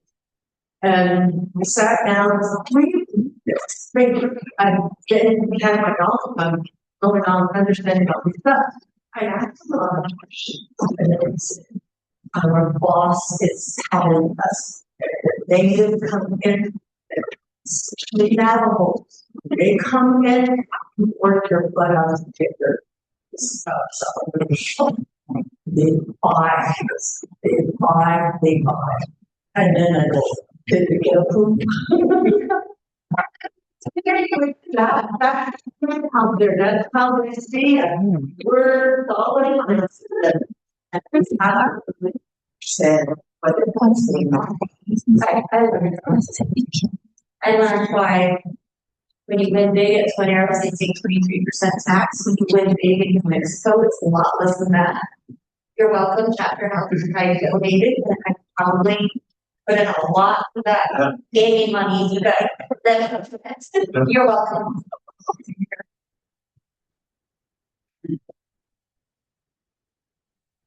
back there. I have a question. What is? Well, so in private patients, what happens if place you get your soul from? What happens if they run out to soul from? What is your plan to do? What's Great question. First, being components are aluminum for the frames, glass for the cover, and then sometimes we'll have a vinyl in the back, sometimes another glass piece. In the middle of that, the blue, dark blue material that you see, it's thin carbon. So it's basically a form of quartz and the natural organic element. Interesting enough, you find a lot of it there's a lot of beach that produce silver. It's also the same thing they use to make microchips. So now it's competitive on because the AI and chip manufacturers want to use it more for that. So because it's silica and sand base, there's quite an abundance for that material. Where there's a difficulty is mining it and processing it, because you have to take it out. And then what it is in those wafers is the silica is mixed with other critical minerals. It could be like a metal of some kind, but the reaction between the silica and that metal creates the electricity. It takes the light. So take the photon, shine those electron, creates an electron, and then moves down. You'll see a bunch of metal throughout the panel, and it moves through those to the battery. Those, all of those elements are now, they're pretty abundant, but we're not really at a risk of shorting them. Back in the day, so back in the 90s and 80s, which for you is very far back in the day, they used to actually use something called cadmium and telluride, which was reactive, radioactive. So if you find a solar panel from those periods, in the back of them, you'll see like the nucleus because it emits radiation. They don't do that anymore. Back in that, so when you hear sometimes solar panels are talking, there wasn't an era they were making out of a material that was radioactive. And I know one place they have that you ought to look at it, Cameron Chapter. There's a small array they built way like 15, 20 years ago. Those are cadmium telluride solar panels outside of that chapter.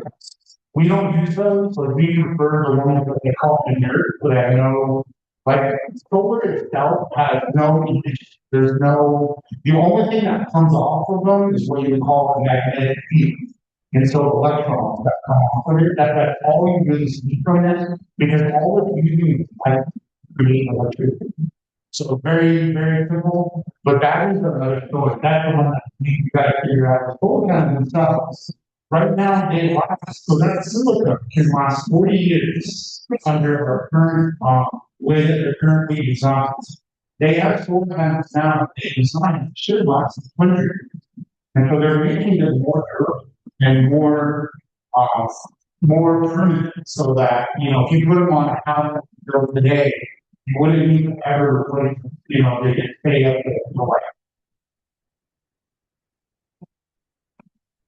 Okay. Thank you. Okay, moving on. Thank you. Resolutions. Number 1. Madam Secretary, read into the record. Resolution of the NOST Regional Council, NOST 2026-162001. NOST Regional Council supporting and requesting the Navajo Nation Council, Navajo Nation Budget and Finances Committee to increase the chapter officials stipend and emergency chapter meeting, chapter meeting, agency council meetings, and district meeting to reflect the cost of living recurrent growth. Did I? That's the senior center around the senior center. Right? Sorry, I read the wrong resolution. Let me back up here. President Shirley, can you put that up? You're amazing. You share that, you.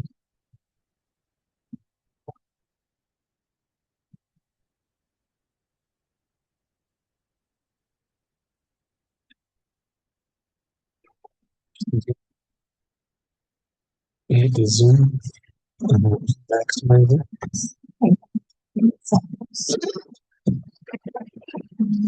Just go to the view. And then hit share. So I just share that.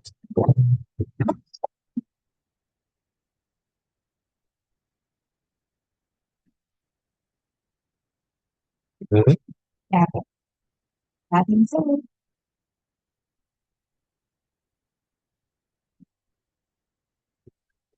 Down sleeping in council.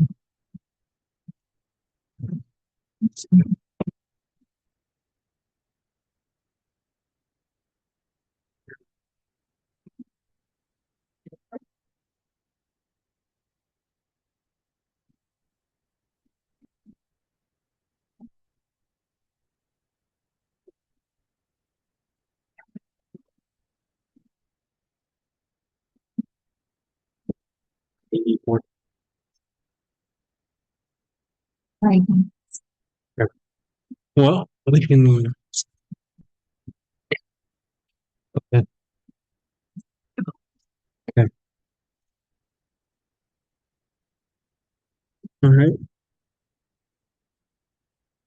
As Madam Secretary is working on getting that displayed over here, I guess we have Fern. Yes, We'll go ahead and I'll turn over the floor to you for they want me to a quick update. So, 8 minutes. Thank you. 8 minutes. Yeah, it's been, I know since I've been here, my first been on, and then, one. These one chapters along the water, that shared out. Share, I she,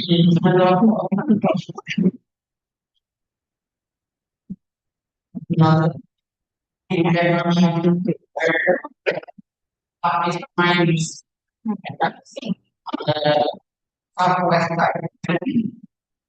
Um, the nomination as well, manual and actually under stage 2 requires.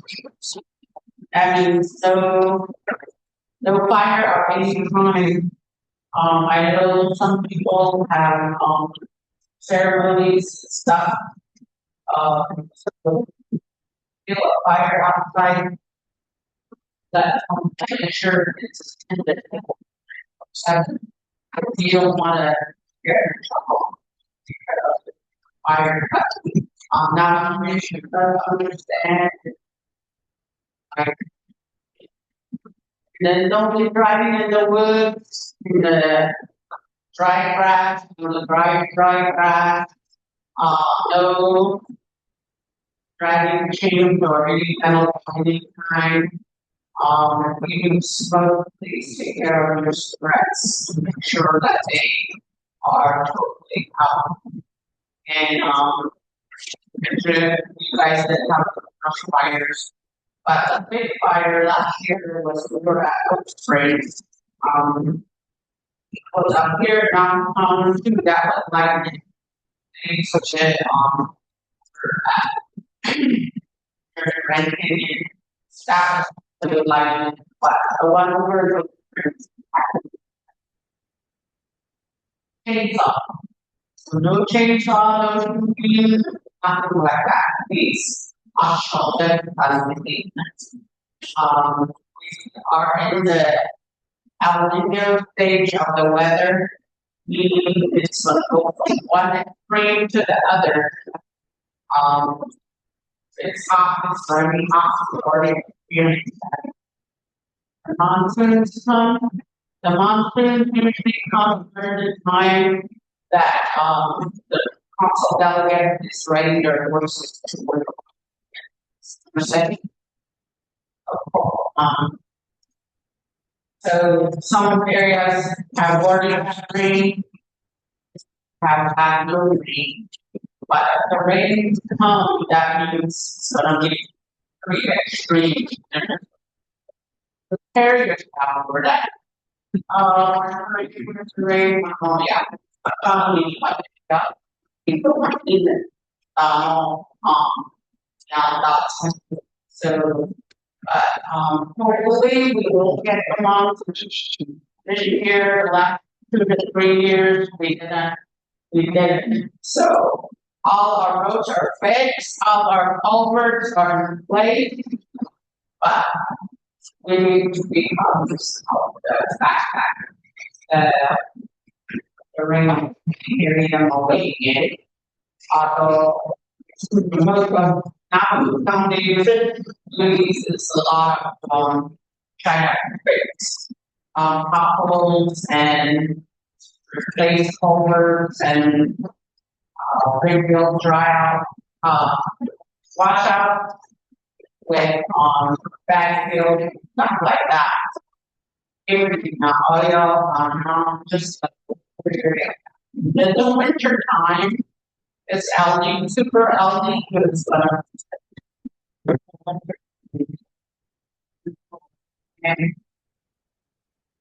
and not just the red green. That the winter time March, the time it happened was that I believe 87 to 1989, and a lot of people, it affected a lot of people perished during that as well. And as you know, there's already have perished already. They don't take enough water with them. So make sure if you're traveling, make sure you have water, you have food, snacks on hand, and then in the nighttime, you have your phone charged up and ready to come. Make sure you have an emergency kit as well.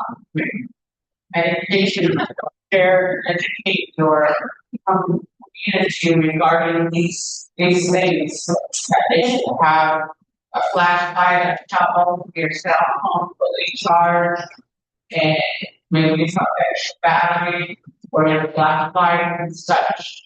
Basically, just take good care of ourselves. Be careful of what you're getting about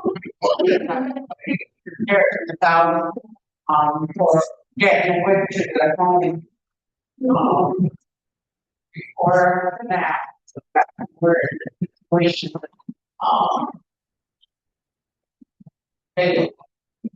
Yes, application that drought emergency, but also in stage 2, public fire restrictions. So pretty much all of the county and the nation across New Mexico, Utah, Arizona, are in stage 2.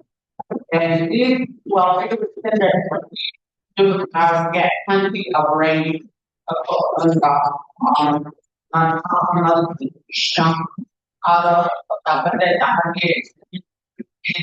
says do not use the water for domestic. I mean, for man, it's for domestic use only. There's already water later as well. Big Deep, I believe Big Deep does work on code, and they work with a couple of other tractors as well. So contact us if you need to reach out to them tractors.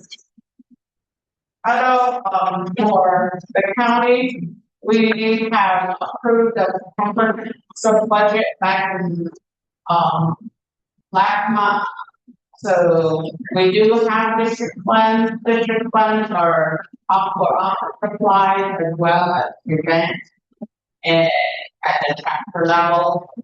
And if the you send in a county request form, and if the funding that you're requesting is quite high, I will only designate a certain amount of money, and the rest of it will have to carry or find additional funding for it's done. And probably about a couple of thousands for office supplies, and probably about 300 to 500 for other end. Because we do have the 11 chapters asking for funding, the schools and the clinics, as well as student groups. We can only fund groups. We can't fund individuals, like if you're going to yeah, even though you're going to a school, on that. Let's say for students who begin to and I would know it have to be in groups. Maybe they can have big groups, we can't fund this one group. Although third one, to get a patching, you probably see with it over Fourth Lake area and Latin area, we did travel over and we were gonna do over, but the IPA has to go, it has to start with a resolution just like anything else. And it comes to us, the county does it as well, they work with N.O.S.T and VIP, they have to set the area and it has to be a system road. And some projects can be stopped by N.O.S.T. They have a project over in Payanta as well as over. So they have that right of their property. You know, they have a problem. That community have a problem. I always say, sovereignty, not original access. Sovereignty lines of resolution or a letter. So, more stricter now. I know some of the supervisors have had away with certain things before, but it's pretty strict now because over in the whole area, I have to feel as well. We're trying to grab the road, but it stopped right now. It's all road because even though the red dot a few years ago was laid on that road, there is no documentation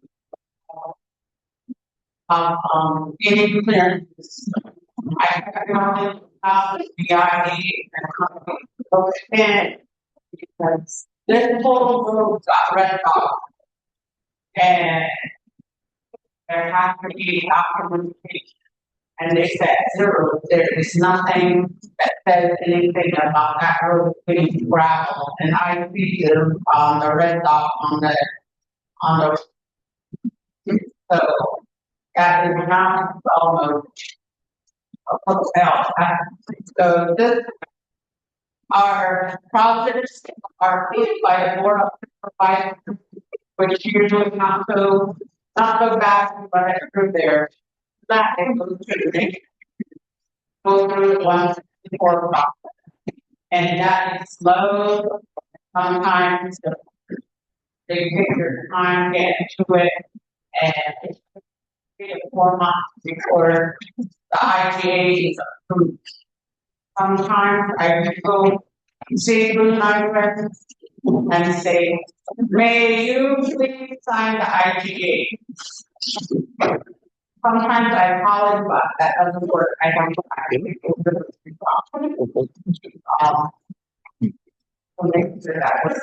but they I gave a report. I don't know if they read it at a meeting. We did meet on 221 That's the one that turns off for Shonto, and then 150. Yeah, we did a fair amount of roads, including the road being, what's the name of that? And the sign, new sign, Shonto Road, a lane for an exit, a turn lane to go in. They said it's just not that easy for you will have to get a funding for it, and the road has to be dug down, more asphalt will be laid in the pit. All that, village there. We're gonna work on that, resolution from Shonto regarding that site for any of the that you can do the turn lane. Lay what these people up. Sign is moving to the center of the intersection at 98 and 160, but it's not the data, not. We have to leave it there. We're going to reset it. There's a survey process in about 6 months again. So if the intersection will be reset and then try to find some funding. I don't know if you guys feel one or wrong about that, is no question. However, the next plan will be to put up like some point after this reset. Okay, so we're going to work on that, and I got the answer from ADOT, and therefore we have to find for that well. And I need resolution from the chapter to ADOT, Navajo County, and also lobby to our new representative. Well, we then and Myron the Pesh are running for senator, and Diane Keller and the mother, they testified running for that one, as well as Maloney and so they still be our representatives to be able to lobby and also I do meet with the representatives during the year before they end their session. The chapters, regional council, I do need resolution in my office, and I don't go into it. My transportation liaison to get feedback, pictures, and I do need resolutions from the chapter. And such I still 163 that with cancer chapter development and it's from the bridge all the way to Highway 150. They work on and have a resolution already. We'll be putting up sidewalk as well as more time and bring people over that not only but everybody else comes driving and not. They will intermittently public safety officer to get the computer. I have come down that road with according to the speed limit that is posted. I have people tagging each. We are constantly as well. And it has shown how they actually that but first you have 40 miles from the turn off at 153, and then it's over by the 35 miles an hour. So Shonto. I'm trying to be part of the community. Although, as you know, that election is here and Friday, the 17th, will be the last day for the county, state, federal, early voting days for election. Although, on the 21st, which is Tuesday, you will have third, depends on the hour, some at 7, but they still put the next 3:30. And we'll have a 7. Volunteer line at 7 p.m. And encourage people who are not registered. I don't know that the state, but a week after the primary, that the voter registration will come back up again. So it's really important for both primary. That can be really deciding who's going to be your leader, basically. Another mission,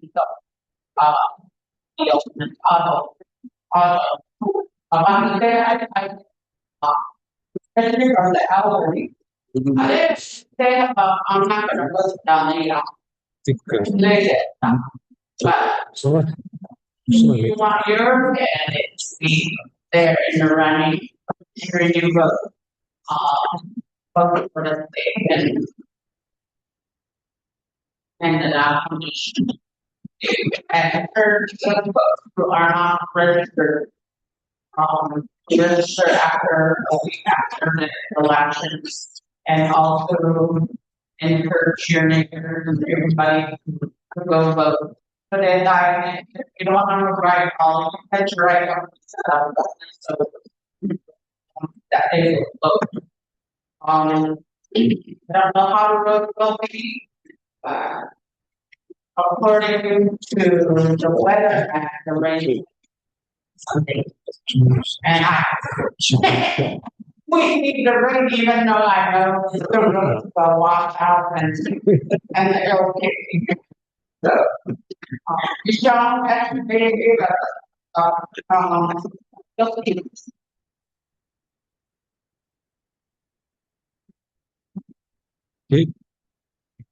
Thank you. Okay, so I have a request from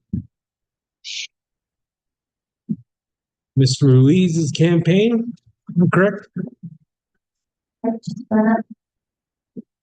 Yeah. Do we have a request from Ruiz's campaign? If we can go ahead, I guess motioning parties for the agenda. Willie and for Belinda, do you guys concur to have some time over to the candidate here? Okay. Yeah, 10 minutes. Right. Well, thank you, President Curley and board for allowing me to come.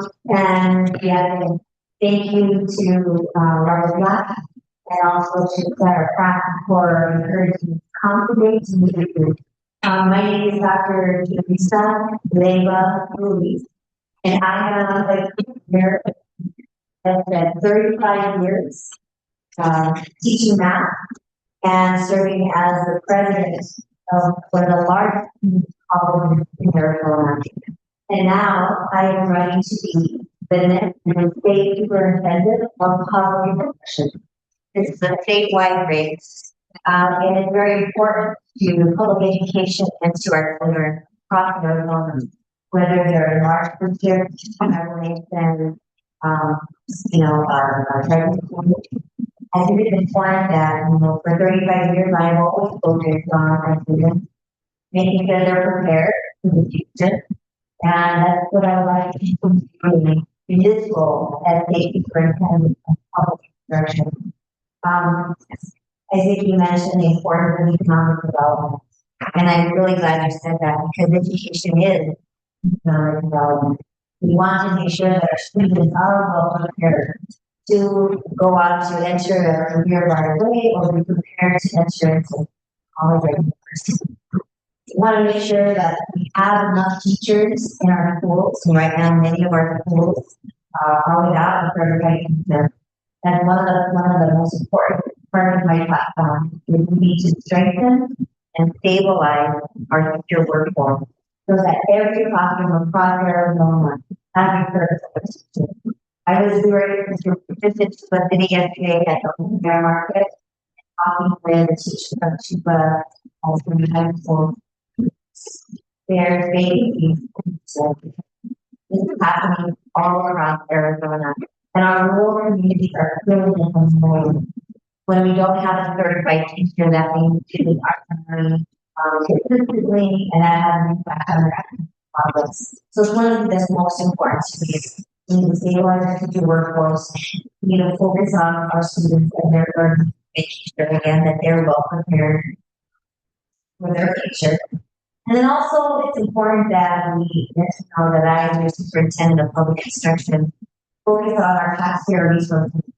Am I being a good steward of your resources? Am I making sure that non-educational purchases are not happening? Like buying handbags and inappropriate things being purchased with taxpayers dollars. Work on making sure that being a good steward of public resources. As we travel the state, I feel so privileged. We have gone to all 15 counties, been welcomed onto tribal nation. And what I hear in the garden is, so much of the need in our rural communities, that our rural communities often go forgotten and unseen. And so one of the first things we'll do is create an office of rural households so that our communities have a direct line to the area of the a direct line to my office.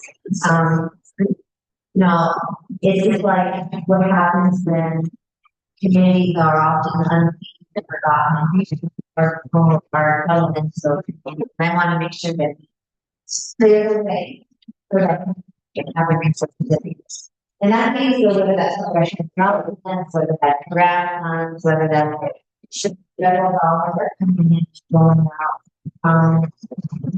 I see it as an opportunity to again focus on our students, but also solve the problems. Let's solve some problems together. And I would be so honored to have your vote. I am in a competitive primary, and so that talking about the primary on Tuesday. I am in a competitive primary. If we registered as a Democrat or independent Democratic vote ballot. I hope you'll consider putting an educator back in short way. I am the only certified teacher on both sides of the state.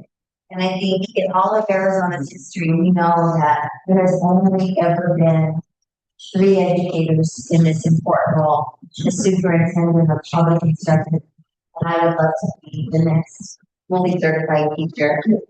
Continuing my 35 years of accountability to focus on our students and allowing me to focus on our entire state so that our students are prepared to enter the workforce, so they're prepared for continuing their education training after.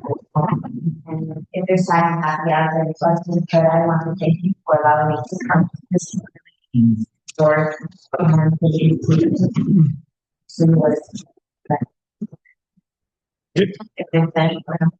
Questions? Brett? What do you see as the greatest broken education in Arizona? Is it funding? Is it what would be your way of contributing the solution that we need? What we're seeing right now with the schools closing all around Arizona, with not having enough certified teachers who don't want to do it because who don't want to finish very much. This is a consequence of 15 years of underfunding public education. And the first thing we need to do is make sure that we are fully funding public education, and this is working collaboratively with the legislature so that we can make our priorities. When we're talking about there's money available in the state. Arizona has money, $1 million that is being used in the empowerment program. Public job, public facility. Right now there is none. And so I think we need to legislate the bill that would be on the ballot and the part of the place.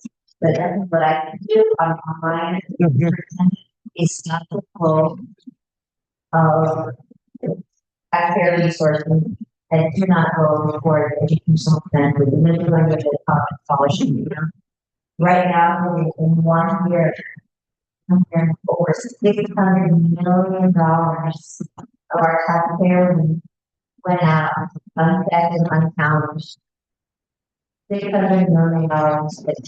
There's money available that should go in the right place for our public education, for our students and education. And I can put it into that.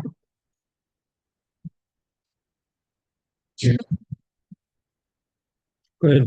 Thank you for coming up here. Mr. Tanner. Good to meet you. What's your understanding of age, the schools or grade? Yeah. I don't know how many there are, but as I travel, like I understand school there. Charter school is still technically considered public school. They have a different rule. All charter schools in Arizona have different rules than our traditional public schools. So we do not get public schools. I do not know how many are on, but I have to try to find that out.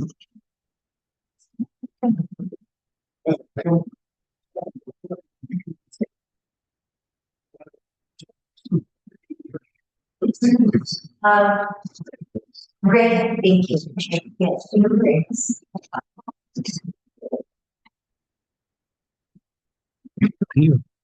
That is. Sorry. Sorry,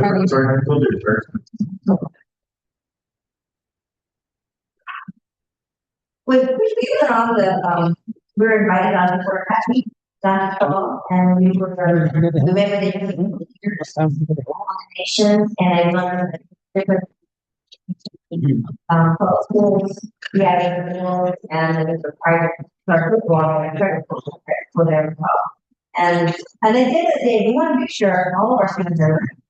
That's what we care about, right? We want to make sure our students are learning, that they're well prepared. And as superintendent, I'll be sure to work with any, educational institution that is supposed to better students.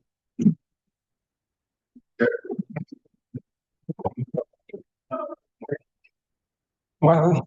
Hi. Nice to meet you. My name is Violet. I am the secretary. I just have a quick question. What are your thoughts?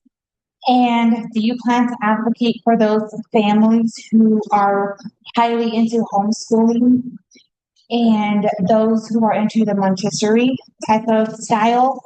And lastly, I know that across the country there were some interesting issues that were brought up in the schools where teachers were telling children, what do you feel like you want to become today? What are your thoughts on that? In regards to, do you feel like you want to become a flower today? Do you want to be a girl today? Do you want to be a boy today? What are your thoughts and solutions on that? Well, let me start with your first question. Yes. So we know as a travel state, we need a lot of families who are doing it the right way, who are really focusing on their students' learning. I think my job is really to stop the bad actors. Because we see the records of what's happening, stop the bad actors, and it comes back to public dollars just demand public accountability. And what that means is that right now in Arizona, private schools and home schools are not required to assess students' learning.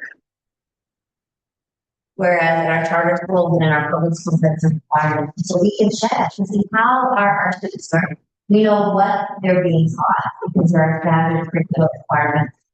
There's not the same requirement in private schools and in public schools. So there's a concern right there, right?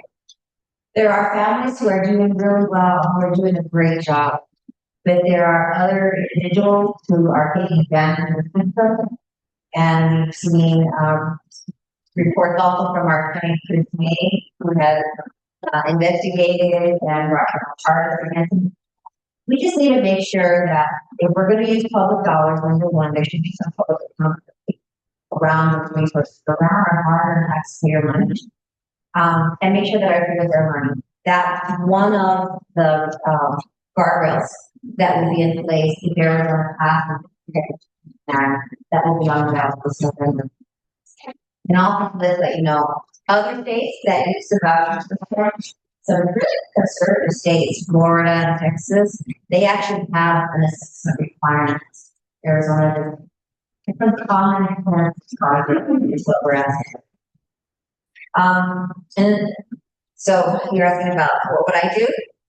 Just make sure that students are learning and then stop and end to needless wasteful spending that comes to you. I think that's the best I can do.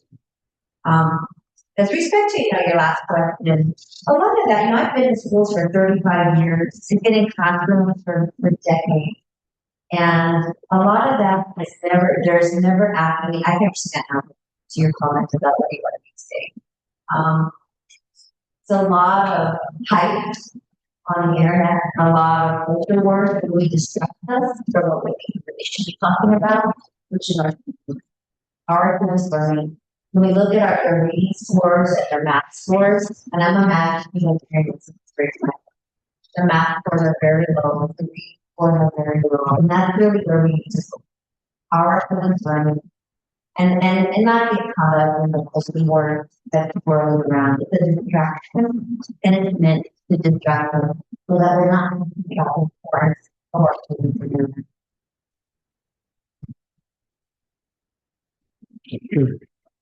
Just kind of play that devil's advocate here. Oh. I guess looking at the voucher system, the parents, they're deciding to take their student or their child, they can another school where you consider teachers that are qualified, more talented, to be able to give a chance to students to have a better learning, be better prepared to go on post-secondary.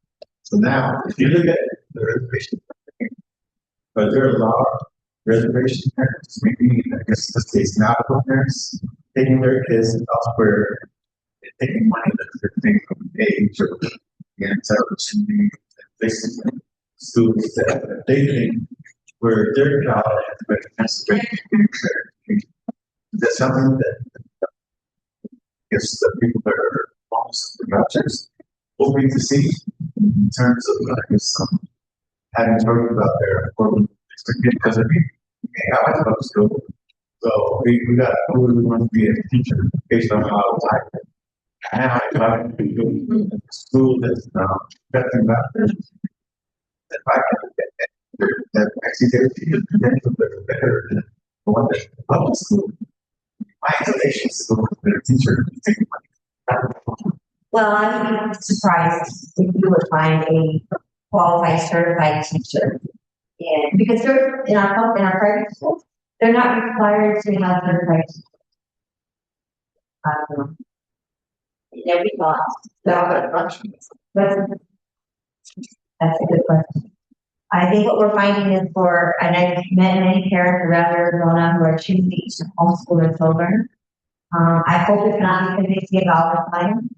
I hope it's for their family reason, but that's no way. Why? Making that decision, we'll get this from her. They know that they only teaching the children what they're learning. So it's kind of a safety issue. So to your question is why that's happening, maybe that's a conversation. Do that. As far as your other question as to how many or how often that happens, you can't fail validation. I know we would go around our food. What's the primary zip code to support the Well, primarily the zip code that's using the voucher the most are the most wealthy districts. The most wealthy zip codes in Arizona. That's like places in Phoenix like Paradise. The most wealthy zip code is the voucher. very small. Thank you, Chair. So I started out in elementary ed, and I got out of education when the state said to follow their curriculum. The day I stopped teaching cursive was the day I stepped out of education. To this day, I work in a place where I require a signature. Sometimes when the kids come in, they can you sign your name, and they're like, in cursive? I haven't had in cursive. So, what would you do to go back to teaching the basics of reading, writing, and math? Because I feel like that is not in the education. And on top of that, I homeschooled my kids. And at the time when I homeschooled my kids, we were living from Arizona to Utah. And in Utah, the homeschool association made sure that one of the parents had the credentials to teach. But at that time, Dad was a certified teacher. I was a certified elementary teacher. Why doesn't Arizona do something like that? That way you can monitor what the homeschool kids are learning. I am pro both homeschool and homeschool. I had one child in public school, one that was homeschooling because he had fallen on the higher end of autism. And I felt like if I had turned him to school, they would dump him down, so to speak. So I took him out of homeschool. And like I said, the minute the state said, this is the curriculum you're going to follow, this you're going to teach to this extent, I got out of education. I don't know how long, but I admire that it was critically there for teachers that really do not write but a lot of kids are not being paid to write and it's but it is still part of their curriculum. It's still being taught. As far as to your other question, I would welcome you back into the first schools. Why doesn't Arizona have these requirements? This is a function of the party that's been in power, the legislation for free, who will not fund public education, who will not fund the Senate Fargo, legislators for education and school. Those are laws that come to the decision, superintendent of education. So it's a matter of having some issue right now, that has not been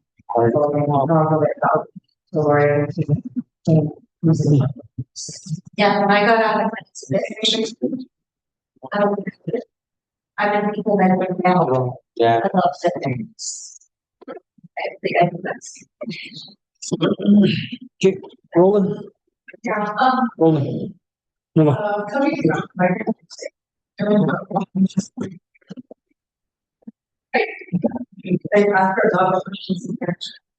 so the accountability is not there for the homeschooling.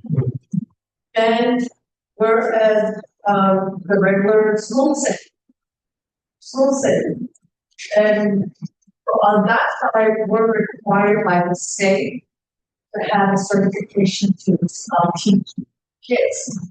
You have to pass a lot of stuff in order to in the classroom. So the criteria is high. I mean, there's no criteria for this side, the homeschooling. It's slide by, and yet we're over here. We went to get our certification and everything. Teaching, but it's not hard out to make certain kids are all that. And it's a basic method. Big look at the for the career really. Now, you're good, like you're ready for the superintendent for education. And Tom went having been that one for a long time. And he's graduating. He's not really catering, but he's not very firm on stuff. Now, after hearing a lot of our kids are supporting students out here, and I didn't know that, there's no test, they don't have it over here, we measure our kids by, all the national testing.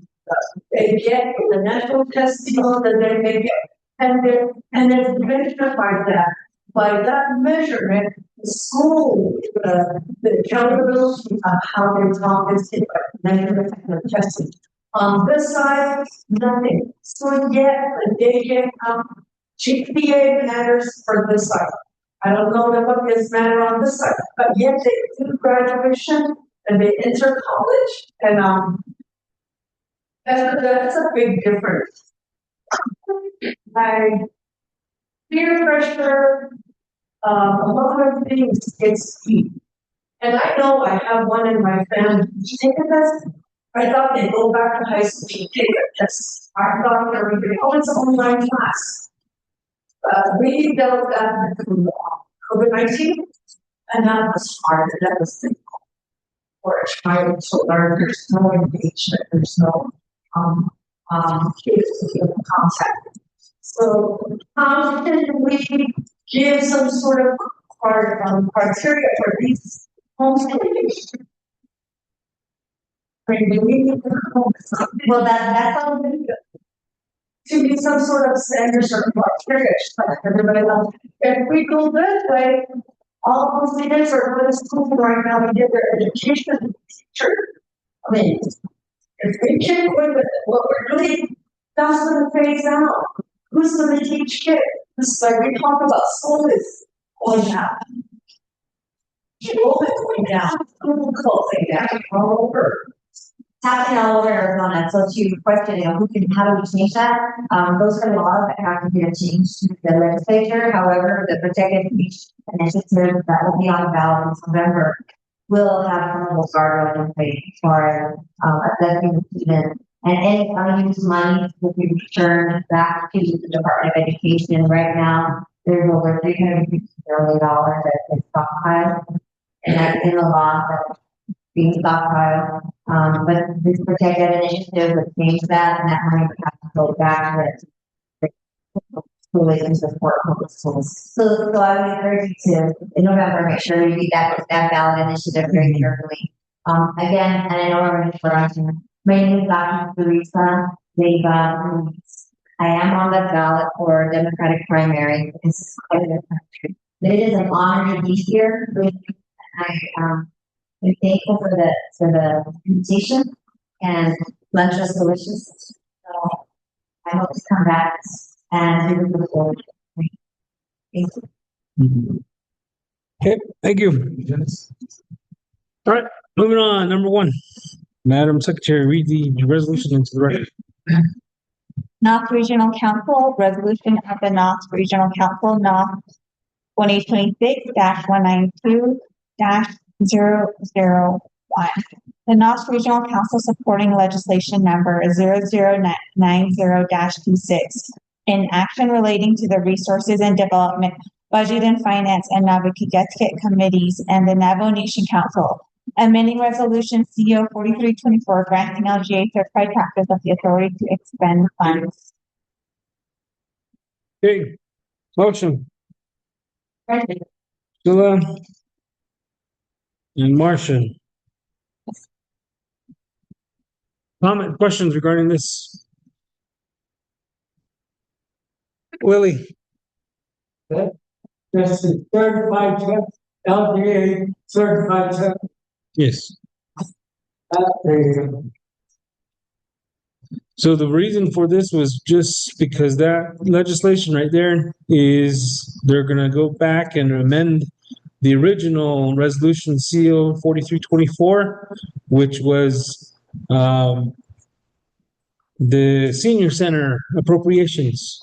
The senior center money that was sent to the chapter was for the chapters, but since DCD is taking a long time to do their projects to get the senior centers done, this one here is to add the verbiage to include to where the chapters can take that project and run with it. But that's only for certified chapters.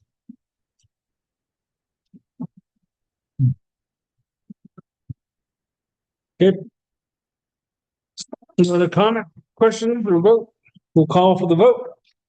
All those in favor, raise your hand up high. Madam, Mr. VP, take control. 6, 7, 8, 9, 10. Okay. Opposed? Good. Abstain?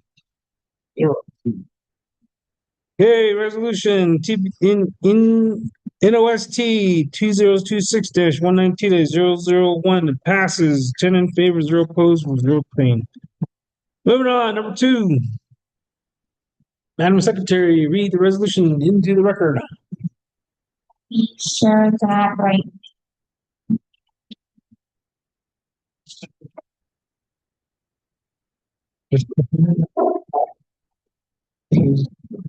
Stop sharing. Reshare.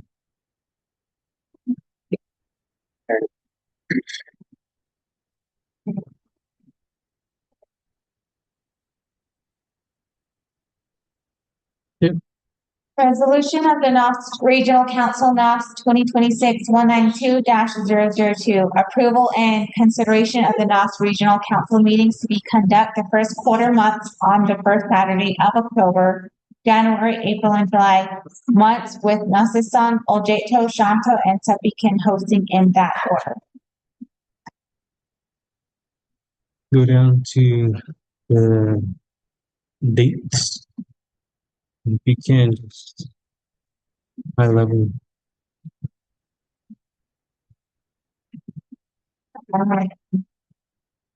Okay, motion. For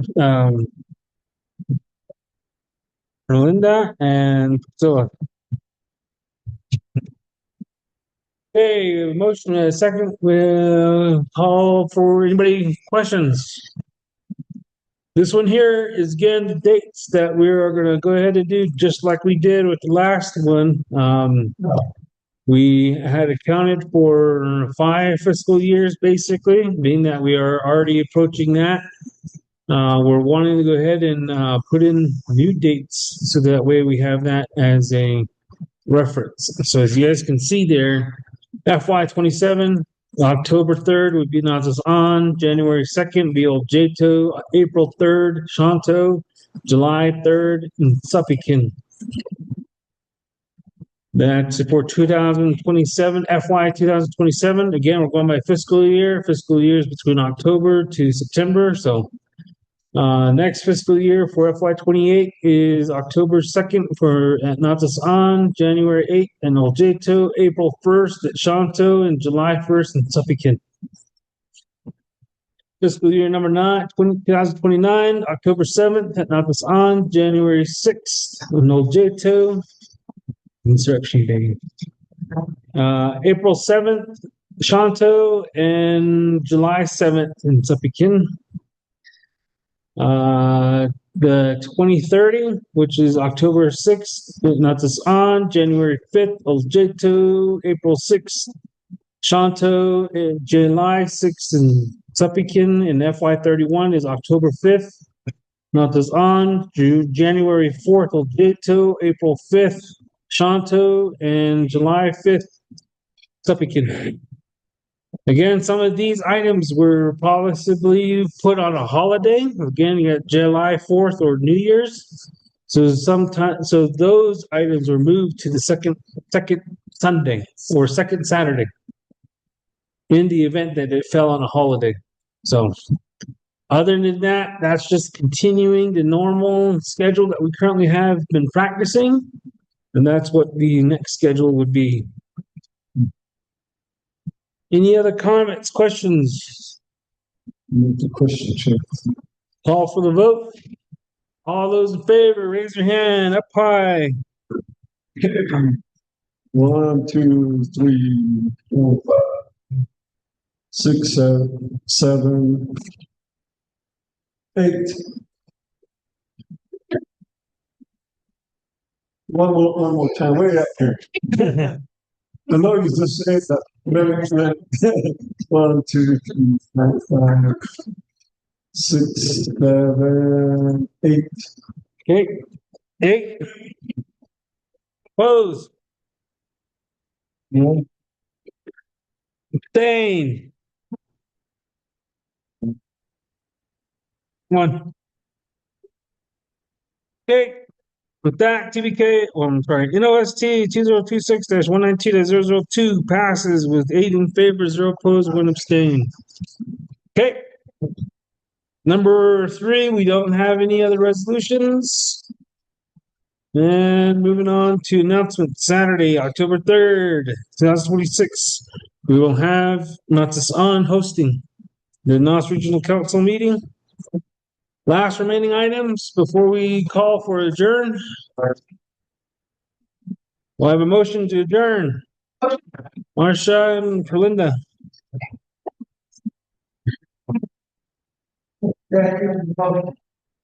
Okay. All those in favor, raise your hand up high.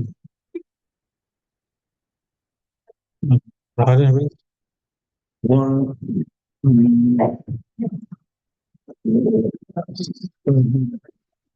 None. Opposed? Not here. Abstain? 0. 0. Okay, time is 12:29 p.m. I do greatly appreciate you guys all for coming on out. Thank you, Ts'ah chapter, for hosting. We will see you guys at the Naatsis'aan chapter for our next quarterly meeting. Thank you. Have a wonderful day.